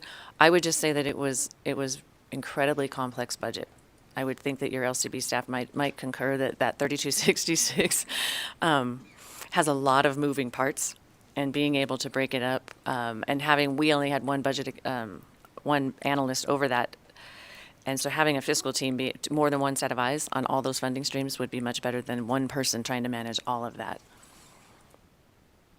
Thank you. That answers both of my questions. And my third question that I had in my brain here, I think Assemblywoman Howdicke has some questions as well. You pretty much asked my question, Chair. So it was just regarding the benefits of breaking out Budget 3283 into a standalone budget, and she seems to have addressed it. So thank you. And I'll go ahead and ask kind kind of this next question as well. And this is kind of, I'm shifting, I think, one second here. Hold on one second. Now while I get all my notes in a row.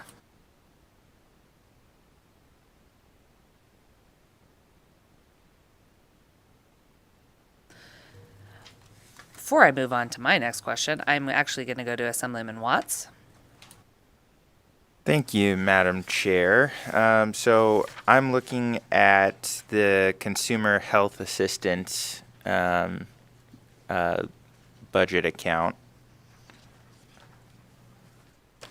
So my question is, can you discuss how the shift of staff to arbitration activities has impacted the office since it began getting arbitration requests pursuant to AB 469? Dina Schmidt for the record. Madam Chair, we haven't gone over that budget. Do you want me to hold that question or should I answer it? You know what? I was just looking at that and I was trying to figure out the ones that were in the chart, the flow chart. That was me doing me. So I apologize to the committee. Well, now you have a preview. Maybe you can answer that in your presentation. I'm trying to decide, did we go over the State Independent Living Council budget as well? I was remembering that. So how about we do this? How about we now move on to the 3204, the Consumer Health Assistance budget? Thank you so much. Dina Schmidt for the record. So budget account 3204 is our Consumer Health Assistance program, and the decision units for that are found on slide 37. The first decision unit here is a request for one-shot funding to contract with staff to finish improvements and maintenance of our case management system.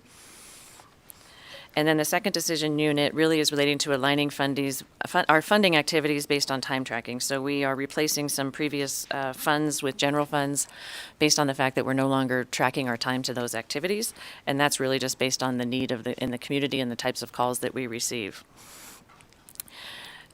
And now, if I can remember Assemblyman Watts' question related to the arbitrations. I will turn it back over to him Okay, if he wants that'd to be helpful. restate Thank that you. question, Assemblyman Watts. Yeah, thank you very much, Madam Chair. So I was just wondering if you could discuss how the shift of staff resources to arbitration has impacted the office since it started getting those requests.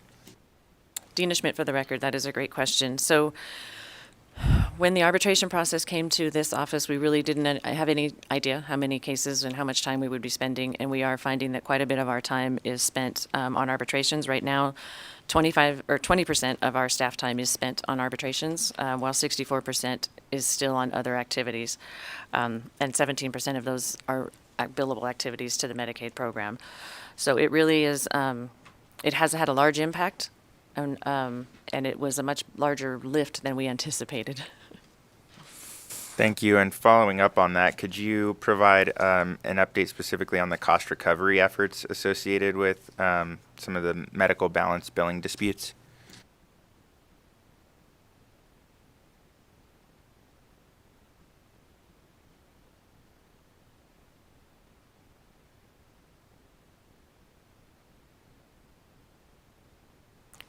Dina Schmidt for the record. So the latest projections in arbitration revenue as of March 14th, we have invoiced a total amount of $138,341. 90% of those invoices have been paid. Right now, we are projecting a revenue by the end of June to be at $172,631. Thank you. And then, you know, I guess finally the overall issue with the kind of the funding source changes within this budget. You know, we're looking at providing some general fund. Does your agency have a plan to support the office's personnel costs in the long term if staff time shifts to non-billable activities? Dina Schmidt for the record. So historically, the Office for Consumer Health Assistance, the ombudsman positions have been general funded, as well as some various other grant funding that was available at different times throughout the history of the program. So really, the ombudsman activities are general fund activities. When there's arbitration work to be done, it's a billable activity. And so I think that the shortfall that we're seeing and the issues we see in this budget is really there's two options for us. Right, is either general fund it and then set the revenue back, or allow us to keep the revenue and offset our ongoing costs. So it's really up to this body, I think, how we move forward in this budget account, whether that is through state general fund and the revenue returned to the general fund, or whether we collect the funds ourselves. Thank you for that. Thank you, Madam Chair. Thank you. And you kind of answered this question, but just with respect to the case management system improvements, I know you had talked about how you were managing workflows associated, and I think you gave a percentage of about 25% with the arbitration activities. How will this recommended case management system improvements and improve those efficiencies? Dina Schmidt for the record. So this was as we learn more about arbitration, we learn more about what data we needed to be collecting. And so this really is just an enhancement to finish up the last of the arbitration process and ensuring that not only the arbitration process is tracked in that system, but also our ombudsman activities are tracked in that system. So the plan here would be if we use these these are contract funds, and so we would get the work finished, and then this is an in-house system, and so that the new positions that we're requesting in IT would take over the management and ongoing maintenance of this system if there were any future enhancements needed. Thank you. Do we have any other questions from committee on this particular budget before we move on to the 3208 budget? Seeing none, go ahead and proceed. I like the musical chairs.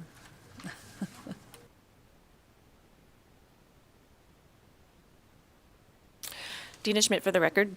So budget account 3208 is our early intervention services, and this program provides supports and services to infants and toddlers who are at risk for or have developmental delays, as well as supports to their families. The caseload decision unit you'll see on slide 39. I'm sorry, your caseload projections on slide 39, and the caseload decision units on slide 40. So on slide 40, our first is the projected decrease in caseload. We're seeing a slight decrease in the early intervention projections. And then our enhancement decision units for this particular budget, the first is E226, which is a cost per eligible rate increase. This helps address the access to care. E231 is a request for a rate increase for the community providers. This is also based on a comprehensive provider rate review conducted also by Burns and Associates. And then the last decision unit here you'll see here is a combination of service categories. We're going to try to combine the state services with the community partner services, and really the purpose there is to ensure parent choice and allow the money to follow the individual child rather than us delegating where the families, which budget account they're going to work out of. So this really is just aligning the activities. On the next slide, you'll see a request for enhancements to improve our telehealth capacity and remote access. We learned through COVID that we were able to do a lot of work in the remote areas that we weren't before. And so this is a request for the technology and equipment to do that work. The second one is a request for ongoing maintenance, equipment and repairs for our audiology equipment. And the third one here, E228, is ongoing cost of a new case management system. And then lastly, we have two requests for reclassifications. These are what we did here was eliminate certain positions that we were not filling, and then are requesting to use those funds to reclassify the positions and create one health program manager 2 and one developmental specialist 4. A social service manager 2. Both of these really are needed for program oversight and management. These are higher level positions. As this program becomes more complex and the families we learn, we're really looking for some management positions to oversee the program activities. And with that, we're happy to take any questions. Thank you. I know that Chair Gorlow has lots of questions, all the questions, so not all of them, but a lot of them. So I will turn it over to her first. Thank you, Chair. No, I don't have all the questions, but appreciate the time. You did mention a little bit with the factors contributing to the caseload shift to the community providers and ensuring parent choice, and I do appreciate that because I had heard that there were some cases where parents had requested community partners, and that wasn't happening. But how is that caseload shift going to work with the community providers? Because I'm hearing that some of them are not meeting the 45-day requirement to get people assessed. So do we expect those to lengthen any? I mean, how will that work? So thanks. Good morning. Ricky Robb, Deputy Administrator. Thank you for that question. And the 45 days is an issue, and that is due to not only for Nevada, but for the national shortages that we're finding in early intervention services. I can tell you as a system, we are seeing shortages, whether it's with the state or with the community providers. So in all transparency, it is affecting our state as a whole. So with that, we are working closely with our community providers to ensure that what capacity they do have. We obviously, as the state, are the safety net and will continue to be that. But unfortunately, as a system, we are seeing timelines not being met based on critical shortages. Len, if you will indulge me, I'd like to say that therapeutic is an issue. Our PTs, OTs, and speech within our state, we lack that capacity. The other piece of that is our hope by eliminating that 50-50 will help us not have to compete as well. We're competing for the same therapist. Some of them work for state and community providers based on those shortages. So we're hoping that being able for that parent to have that choice, if there's 60% with the program, with the community providers, then 60% of those therapists will be with the community providers. So our hope is that we allow the families to truly have a parent choice, but also the therapists as well, to be able to provide those much needed services timely. Well, thank you, and I do appreciate that.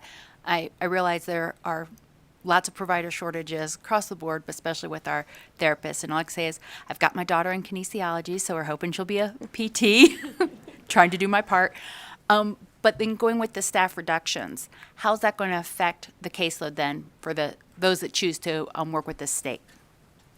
Ricky Robb, for the record, those staff reductions are actually state staff, so those would be developmental specialists and supervisors. We are starting to see that our caseloads are starting to trend up a little bit. We're starting to recover from COVID, so there could be a potential issue if those are eliminated. But I will say with our last projections from the Office of Data Analytics, we were able to keep quite a few of those. So my hope is that we should be okay. It just really depends on caseload. But in that case, I think too, being able to eliminate the 50-50, it will also allow the community providers. They do have that ability to hire a little bit easier than we do. And so we'll be able, I hope to balance that out. And this is going to help us. And we won't really know until we get into that model and have the ability to be flexible and have the families choose. And I promise just one more question. I promise. So I know with COVID, we went to that hybrid model where some of it, well, most of it was online at first, and now some of the families are doing some in person, some still virtually. How is that working out? Do you expect to see it to go back to the in-home model, or will you plan on keeping some of that virtual? Ricky Robb, for the record, we actually, the majority are in the natural environment, so that is the first preference. But the nice thing is having that option is if a family member is sick or even a developmental specialist. If they're feeling ill, but they're well enough to actually work but not go into the home, then we still have that option. So we're seeing that it's helping us be able to meet the needs and not have makeup sessions because they were able to actually have it via telehealth. So we're finding it to be a very good benefit. Also in our rural areas, when a family doesn't have access or they're not able to travel or we're not able to get out there due to the weather, it's allowing us to provide a service that we would otherwise not be able to without that option. Thank you so very much. Assemblywoman Howdigi? Thank you, Madam Chair. And my questions are regarding Decision Unit E240, the recommended elimination of the 50-50 split. And I know we've been following that service model for, about 10 years now. And so How have you been managing the caseload assignment under the 50-50 split? And I think the concerns are going to be, how you're going to manage staffing levels if, there's substantial shifts from the service delivery to and from the state clinics. Ricky Robb, for the record, I really appreciate that question. It is something that we have been working on. I've been with the program about 5.5 years, but we have really seen the challenge being that the 50-50 was an arbitrary number, and it really actually added more challenges than we believe this will, because when we would get to that 50% on the budgetary piece of it, we would have to put either the state program or the community providers on a hold. So those families lost their choice. They did not have the ability to choose what program they'd like to go to. And then that program had to wait until we went through the work program process, at which is the process is there for a reason, for accountability. However, it did not support the family's choice. And then it also ended up putting a hardship on either one of the programs, because then we were covering additional children coming into either the state or the community providers, depending upon which providers were on hold. And it was a detriment to the programs. And so we feel that we'll be able to monitor this closely. We will continue to monitor it as we have always, monthly. We do the referrals. We work with our community providers closely. We communicate with them when we're going to have an issue on the budget and we had to put them into a hold. But this will actually hopefully help us not have to do those holds, which then further impacts them as a business as well as the state. And then we continue to monitor caseloads to be able to ensure that they have adequate staff or the state has adequate staff.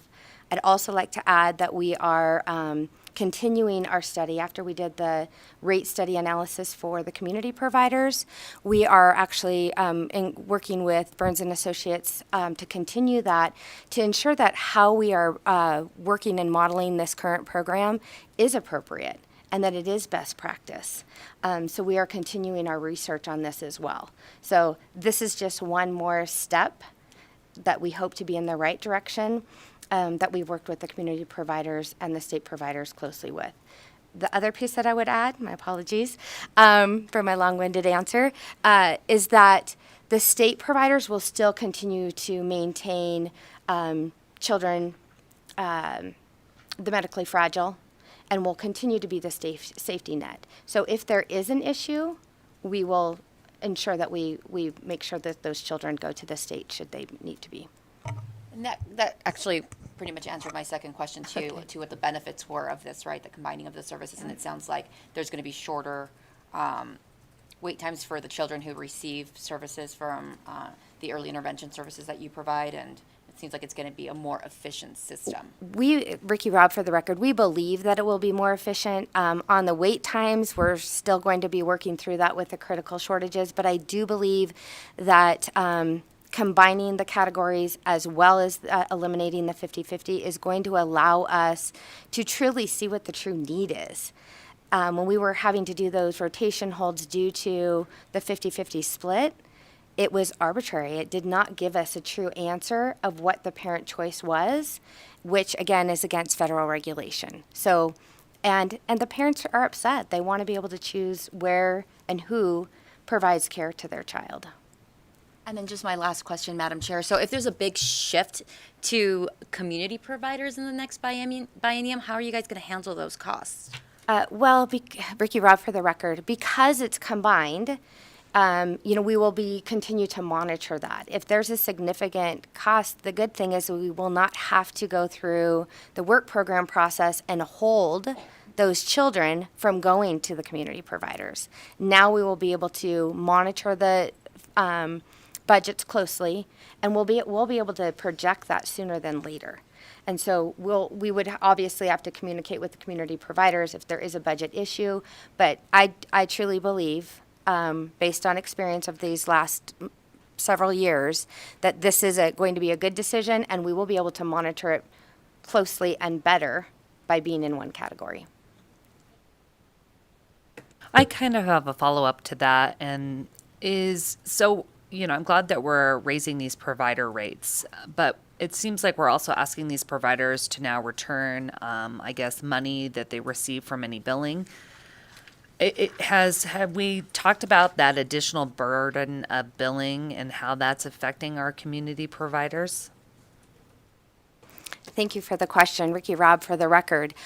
We have had multiple conversations in regards to what this looks like. It's currently in our service agreement as a requirement. Unfortunately, we did not have the data or the mechanism to be able to manage that properly, I would say. And so we have been collecting that data for the last several years. We now can see exactly what's been billed through Medicaid, which is information we receive through the Office of Data Analytics. And we can see what that billing looks like. So this will eliminate duplication of payments because they do receive a monthly rate per child per active IFSP. They do receive that, which originally was an all-encompassed rate, but now that they do bill private and Medicaid insurance coverages, this is going to eliminate them from having a duplication of payment. We're not a fee-for-service model. They do receive that comprehensive rate. And when we did our review with Burns and Associates that ended in June of 2022, it was determined that we are currently, for the state of Nevada, we're in the appropriate model for that because we're not a fee-for-service. But if they were fee-for-service, they would have to bill all of those and not have a comprehensive rate.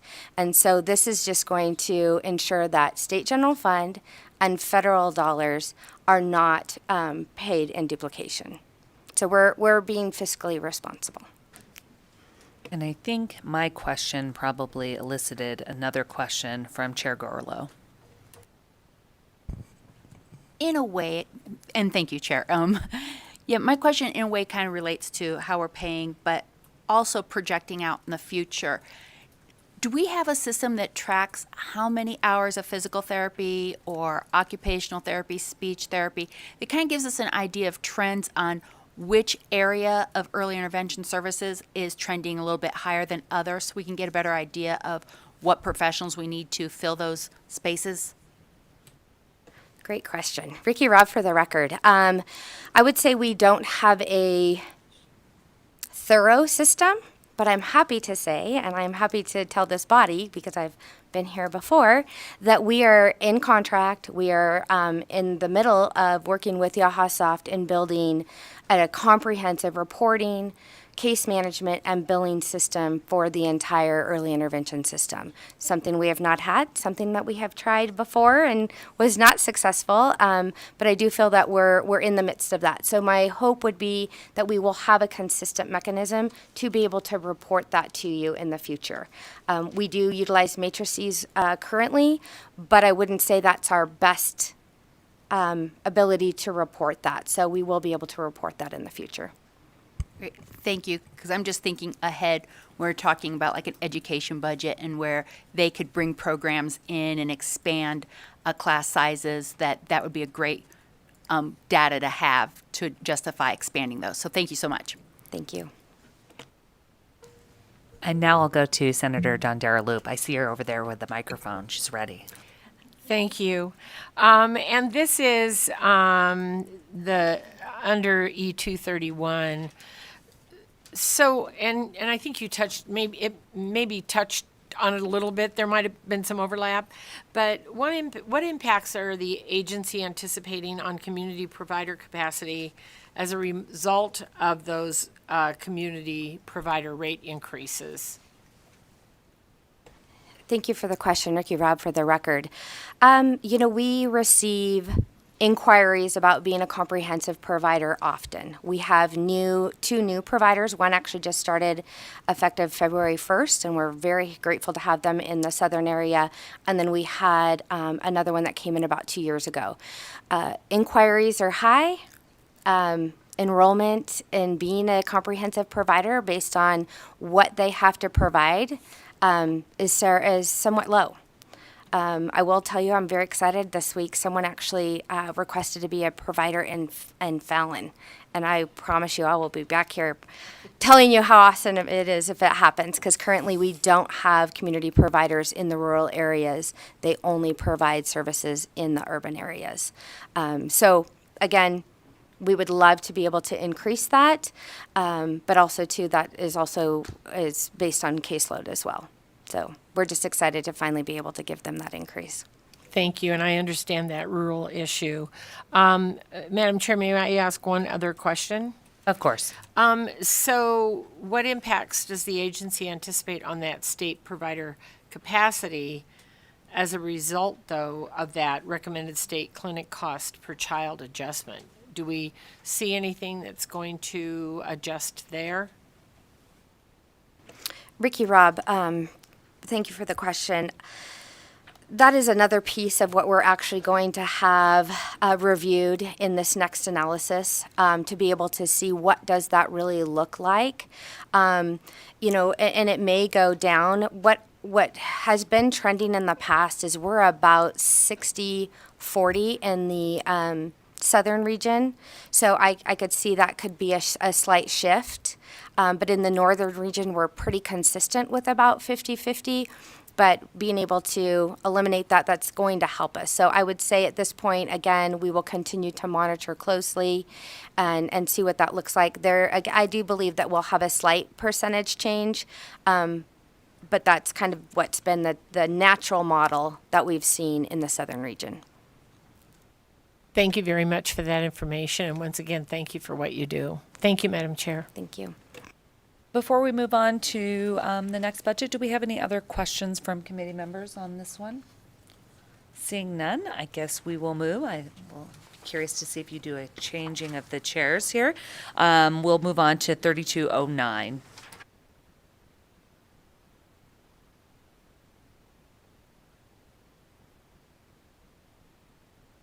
Dina Schmidt for the record. So budget account 3209 begins on slide 42 with the projections for this caseload on slide 43. And then moving to 44, we will begin our decision units. So the first decision unit in the Autism Treatment Assistance Program is the projected caseload increase. The second one is a reduction in the projected wait list, just a request for funding to reduce our wait list. And then you'll see a couple of enhancements here. One is a request for a psychological developmental counselor. This is really aimed at helping us reduce our wait times for eligibility and decrease the cost to outside providers. And then the last request you'll see here on this page is an increase for in-state travel for additional home visits for the Autism Treatment Assistance Program. And I'll be happy to answer any questions you may have on this budget. Thank you. I think I will start again with Chair Gorlow. Thank you. I'm back. Can you talk a little bit about the primary factors that are contributing to the number of children on the wait list, and how long is that wait list?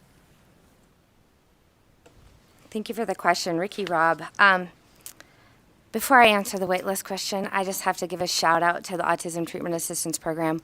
We are currently serving 979 children. And I've been in front of this body telling you that we've had over 900 children on a wait list in the past.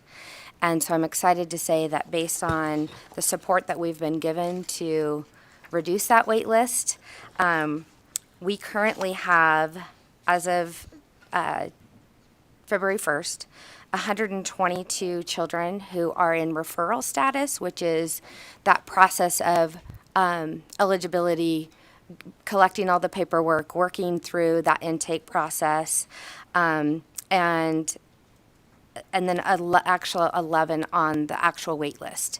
And the time frames, we had been prior anywhere from 9 to 12 months, and our wait times now are 51 days, depending upon the eligibility piece of it, and then they go from active in 17 days. So we have gone from a 9 to 12 month waiting period to anywhere from 17 to 51 days. So I will say I'm pretty excited about that. So shout out to that. Now I can be honest with you, I'm not sure if I answered your question. Was so excited to give the shout out that we have almost 1,000 children that we are serving versus having them on the wait list. So my apologies. That's quite okay, and thank you. Congratulations. That's really amazing to get those wait lists down like that. So kudos to you and your team. I think it did answer those questions. Just had a quick follow-up, if I may. Go ahead.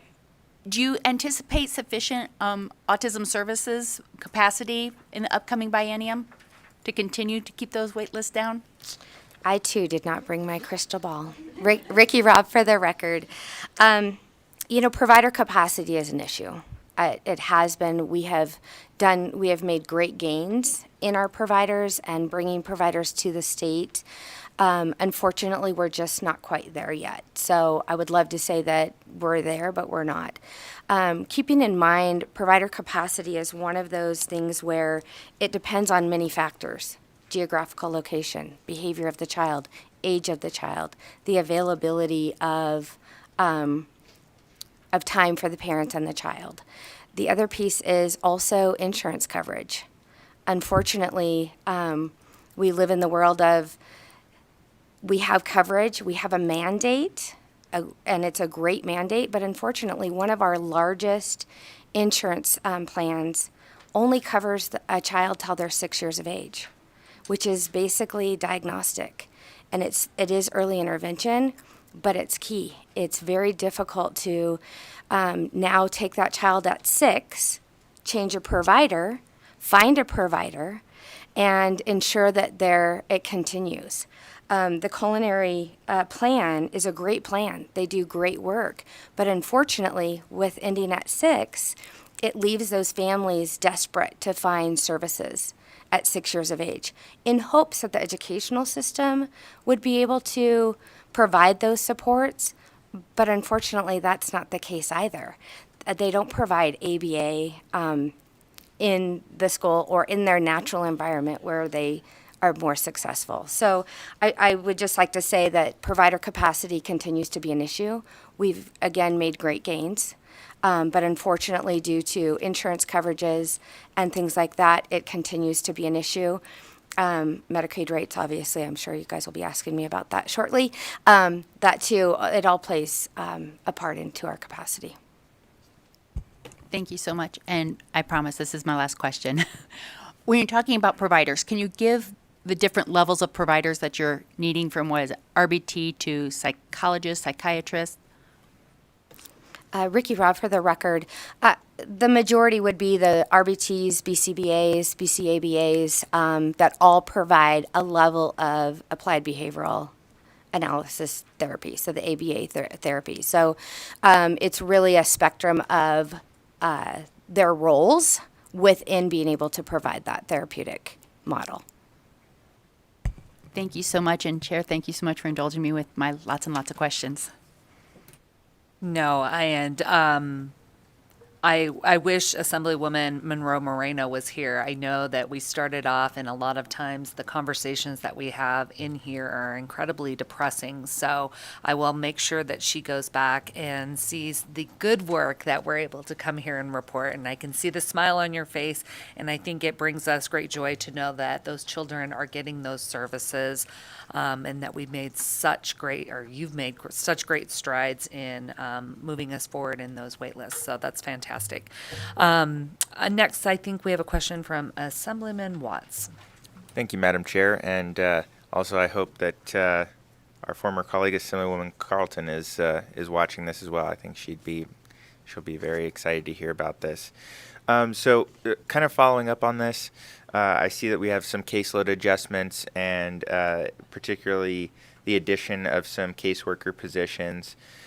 Can you just give an indication? I understand that that's a caseload adjustment. Do you think that with those additional positions that we'll make sure that we keep the timelines and wait list where they are, or do you, and again, I know this is another crystal ball question, but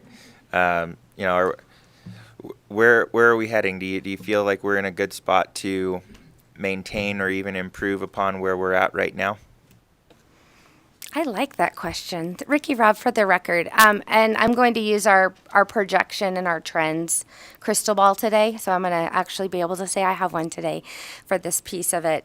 Based on where we have been and how we have been able to modify this entire program to ensure that we're meeting those families. My hope is that, yes, we'll continue on this trend forward. Obviously, things change. We have families moving out of state due to services. And so that's where we see some of those fluctuations where they do go down somewhat and then they pop back up. But I would say my hope is that we do continue on this trend. Provider capacity is going to play a role in that. I have two excellent employees who that is their goal and role is to recruit, support them through the RFP process and RFQ process, and to move them through to become a Nevada provider. So as long as our provider capacity continues, I do hope that our trend will continue forward on this as well. And next I'll go to Senator Dondera Loop, and then next to Senator Severs-Gansert. Thank you very much. And I too want to thank you because you have answered many emails from me and listened to me diatribe about our autistic students, of which I many times had in classes. So I cannot thank you enough. Can you sort of discuss some of the anticipated benefits of the new psychological development counselor position, and tell us how it's going to help reduce that wait time for the children? This is, one of the things that I know, like I said, you've heard me talk about, because we know the earlier these kids get diagnosed, the better off they are. And so the wait time is so critical. So if you could talk a little bit about that. Ricky, Rob, thank you for the question. I guess I feel like I get to be the one to talk about all the amazing things that we've done over the last few years. The one challenge that we really do have is the diagnostics, and it is a challenge across our state. We talked about the Ackerman Center. That is why that ARPA funding went directly to them. So I'm excited to say with the psychological development counselor, and if you don't mind, I'll call it a PDC, there's going to be multiple pieces that they'll be able to support us on, and honestly being on our staff. We have PDCs within the early intervention system who actually does our ADOSs, which is part of that diagnostic for autism under 3. So we use that a lot. So this is going to expand this so that they too can now work across children's services of early intervention and the Autism Treatment Assistance Program. So we're really excited about that. They will be able to provide additional information on that diagnostic. So there's some pieces that they may have, but they need the additional layer that the PDC will be able to provide to us that we haven't had in the past. And they'll be internal, so they'll be able to work with the early intervention staff as well as the autism treatment assistant staff to ensure that we're able to do that. So they'll be able to continue on completing with the adaptive scoring. And then they're also going to be able to work within the intake process as well and help that family with what do they need, because we need a diagnosis, whether it's educational or medical, but maybe their adaptive scores need to be updated because it's been 3 years, because we do have to have those adaptives. So that PDC is going to support us in that manner. Also, too, is we're hoping that it'll bridge some of the communication gaps with others who are doing diagnostics in the community. We have extensive wait lists. And again, our hope is the Ackerman Center and some of the other community providers will be able to reduce that, but we're hoping the PDC will also kind of bridge some of those gaps as well in the communication part, not necessarily the clinician piece of it. Thank you very much. And I know you can feel the emotion in me, and it's because I've seen these kids who have been diagnosed early and seen the ones who can't get diagnosed. And it's just amazing to see the difference and to know that families can't get services, especially a family that may not have resources, that needs to go somewhere like the Ackerman Center is just huge. So thank you for what you do. Thank you for taking my emails and not blocking me. And I appreciate all that you do. And the warning is, I'll keep doing this, so thank you. Madam Chair, may I comment? Of course. Thank you for the compliment, and I will tell you, my team is amazing, and that is why we are where we are today. We have a lot of work, obviously, ahead of us. The other piece I would like to say, I mentioned in early intervention and autism treatment assistance piece, but we've really combined those two as children's services. And the other piece that I want to say is that we have PDCs and people that have been trained in the ADOS with with ATAP, working with EI as well, because we really know that the earlier we can get that diagnostic for that individual is going to help them lifelong and their families. And so that is something that we're working internally here as ADSD to ensure that we're doing that across the board.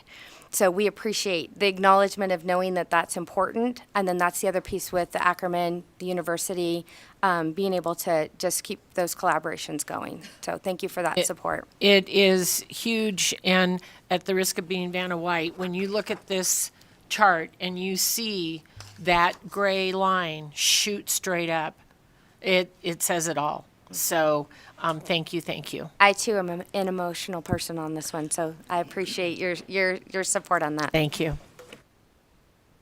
Senator Gansert. Thank you, Madam Chair, and I too join you and my colleagues in being very excited about this budget and all the students, all the young children we're able to serve, and just the reduction in the wait list and the timeline. So you can, because it's all about getting services as early as possible, and when you move from being 6 months to a year, down to 17 to 51 days. I mean, even that makes a difference when you're talking about a 3-year-old, a 2-year-old, or a 3-year-old. So thank you for that. And then I know RBTs are one of the critical providers, and we changed some statute back in 2017, and I think we only had about 40. Do you know how many RBTs we have? I think we're like over 2,000 now, registered behavior technicians. Ricky Robb, great question. Unfortunately, I don't have that, but I will be happy to get that to you and get an update for you. Thank you. I'm pretty sure we have over 2,000 now. Yes, we have certainly increased that. We did have some challenges during COVID, and so we did have some reductions, but I do see that we're trending back up, but I'll be happy to get that information for you. Thank you. And then, your comment just a few moments ago about the ATAP, the autism, and then early intervention makes so much sense, because I think that's the crossover, right? A lot of those are the same. Those are the same kids. In our notes here, there was a discussion about changes in rates, but then it also mentioned that the executive budget was going to keep the rates the same as they are now. So that this is the question: are they going to continue the rates, or do you foresee any drops in certain types of work being done for the autistic children? Ricky Robb, for the record. Well, in regards to the actual rates, those are the Medicaid rates, and I believe Stacy Weeks, administrator for DHCFP, did discuss that in her, so I'm not the subject matter expert on that piece of it. But what I can tell you in regards to how that impacts the autism treatment assistant program rates, once the budget obviously is closed and we have that legislatively approved budget, we'll review those closely and determine if there was a decrease. We'll determine what that looks like on the service delivery for the ATAP programs. We are not in competition with, or don't want to be in competition with Medicaid or Medicaid rates, but we also provide an array of different services through ATAP, and so we will evaluate and determine will at a minimum be Medicaid rate or plus, depending upon what that service is.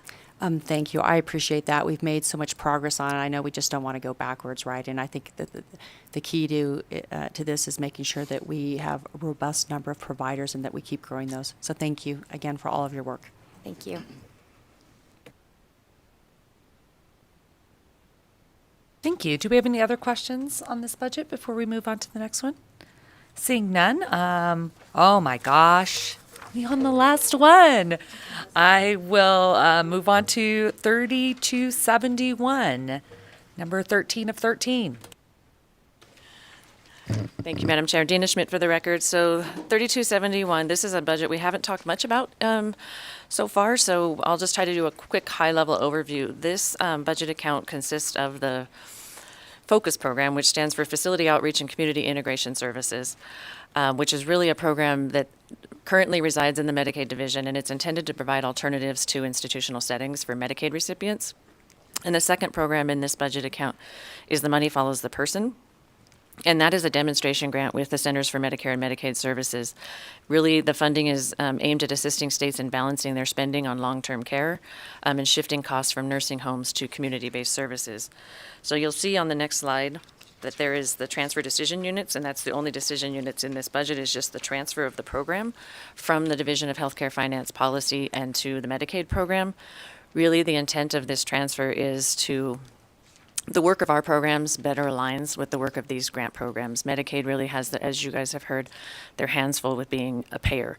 And these programs are really focused on transitioning individuals and supporting individuals to remain in the community, which is what we do at ADSD. So we work together to identify where this program best fit, and so that is the request here, is to move this over to our division for management, and it'll coordinate with all of our programs. If you think about it, our long-term care ombudsman program often identifies individuals wanting to move out of a facility into the community.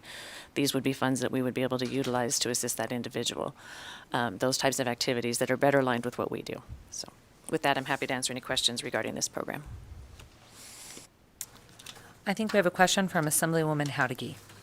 Yes, and I had a couple, but I'm going to combine them into one. And I apologize if you just answered this. I was reading something. But so you're combining Focus and MFP into ADSD. So can you talk to me about why? Like, what were the challenges that it was experiencing? And, how will this benefit the population served? Dina Schmidt for the record. So if you think about our organization, we have an entire community network of providers that provide services. We have an entire staff that all are focused on keeping people in their homes in the most independent setting as possible. That's the activities that are related to these two funding sources. And really residing at Medicaid, they were kind of sitting on an island of their own, working hard at doing these things, but they didn't have necessarily the coordination with all of the other resources in a community. So we really feel like moving them over to ADSD, we can help connect, because their funding might not be appropriate for certain circumstances, but we may have alternative funding. Oftentimes they would run up against, some of these fundings are very restrictive, and they might find an individual who needed community services, but they didn't meet the criteria for this particular. Well, we at ADSD would have those alternative fundings so we can work together and coordinate and make sure we can moving as many people back into the community as possible.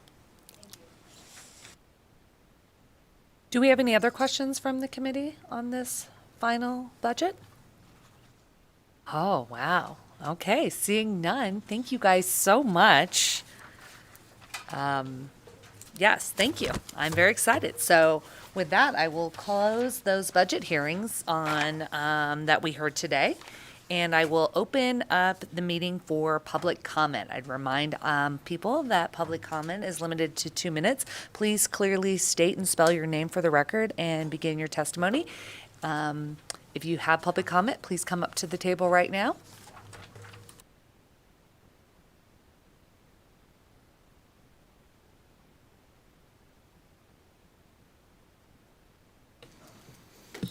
And begin when you're ready. Thank you. My name is Mark Christensen. That's MarkChrastensen. I represent SNAP, the State of Nevada Association of Providers. We represent 22 disability providers that contract with ADSD and the region centers to provide services. We appreciate all the work that ADSD and the region centers have done to help support us in serving some of Nevada's most vulnerable citizens. We fully support the governor's budget and would appreciate any efforts that would allow our providers to pay their employees an average wage of $18 an hour in July and not wait until April of 2024. Thank you.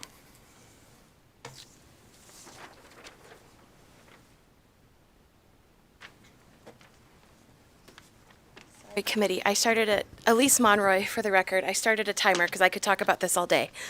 My name is Elise Monroy Marsala. I work for Bells and Case Government Affairs, but I'm really excited to be here today in my personal capacity. So I am on the board of directors with a nonprofit called the Community Food Pantry in Sparks.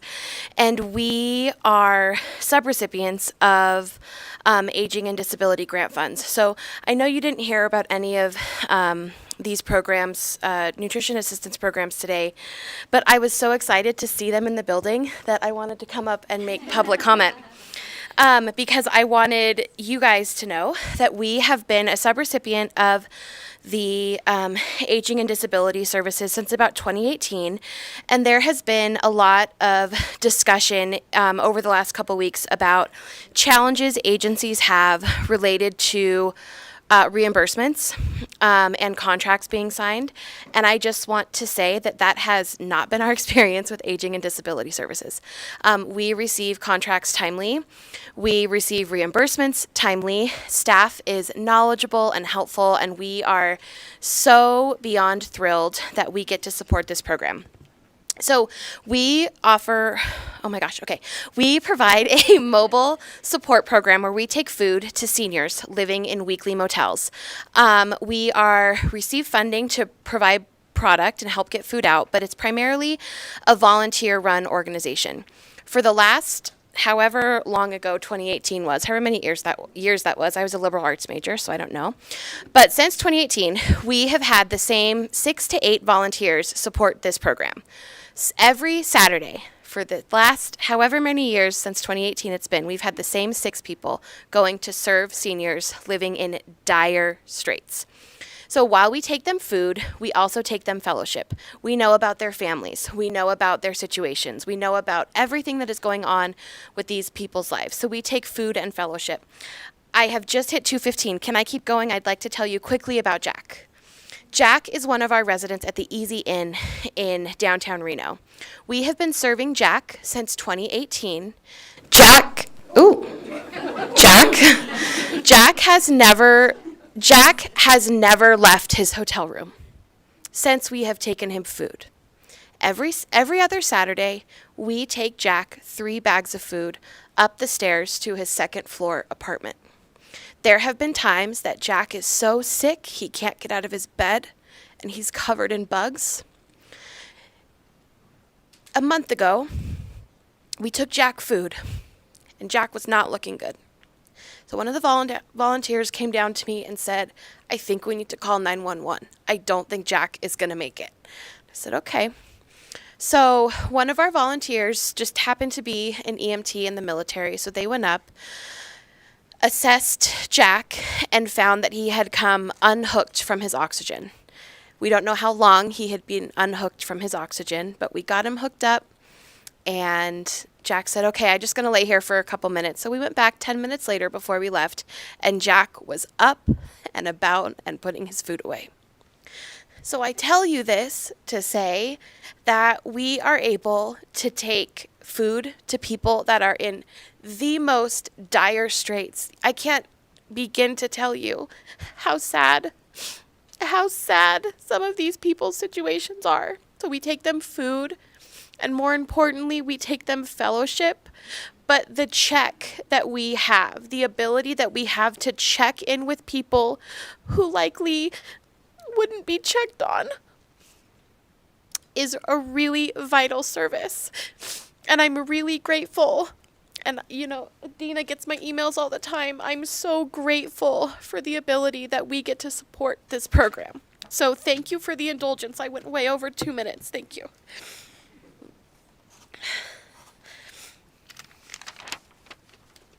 Do we have any other people here in Carson City to testify for public comment? And I see no one in Las Vegas. Broadcast services, can we go to the telephone lines if there's anyone in public comment? If you would like to provide public comment, please press star 9 to take your place in the queue or raise your hand in the Zoom window.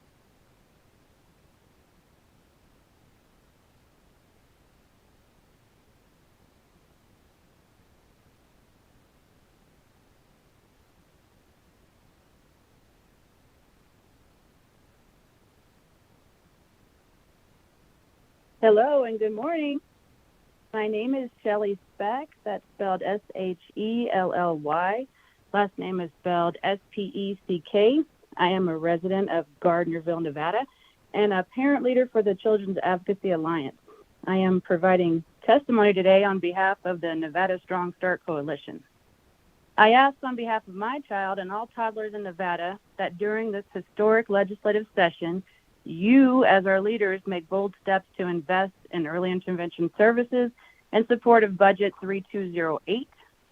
These programs ensure that every child in our school ready to learn, speech therapy for a toddler with language delays, or physical and occupational therapy for motor challenges can improve the developmental trajectories of infants and toddlers and prevent further delays.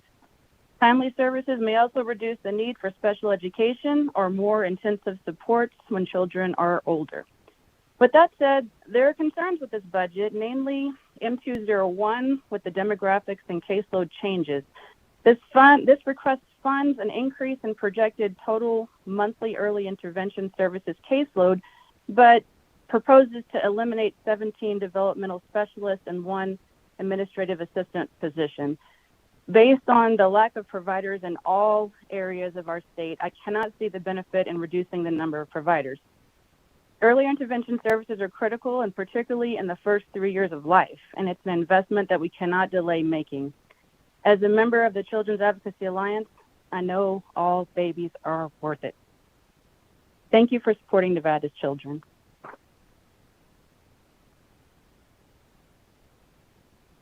Do we have any other callers on the line?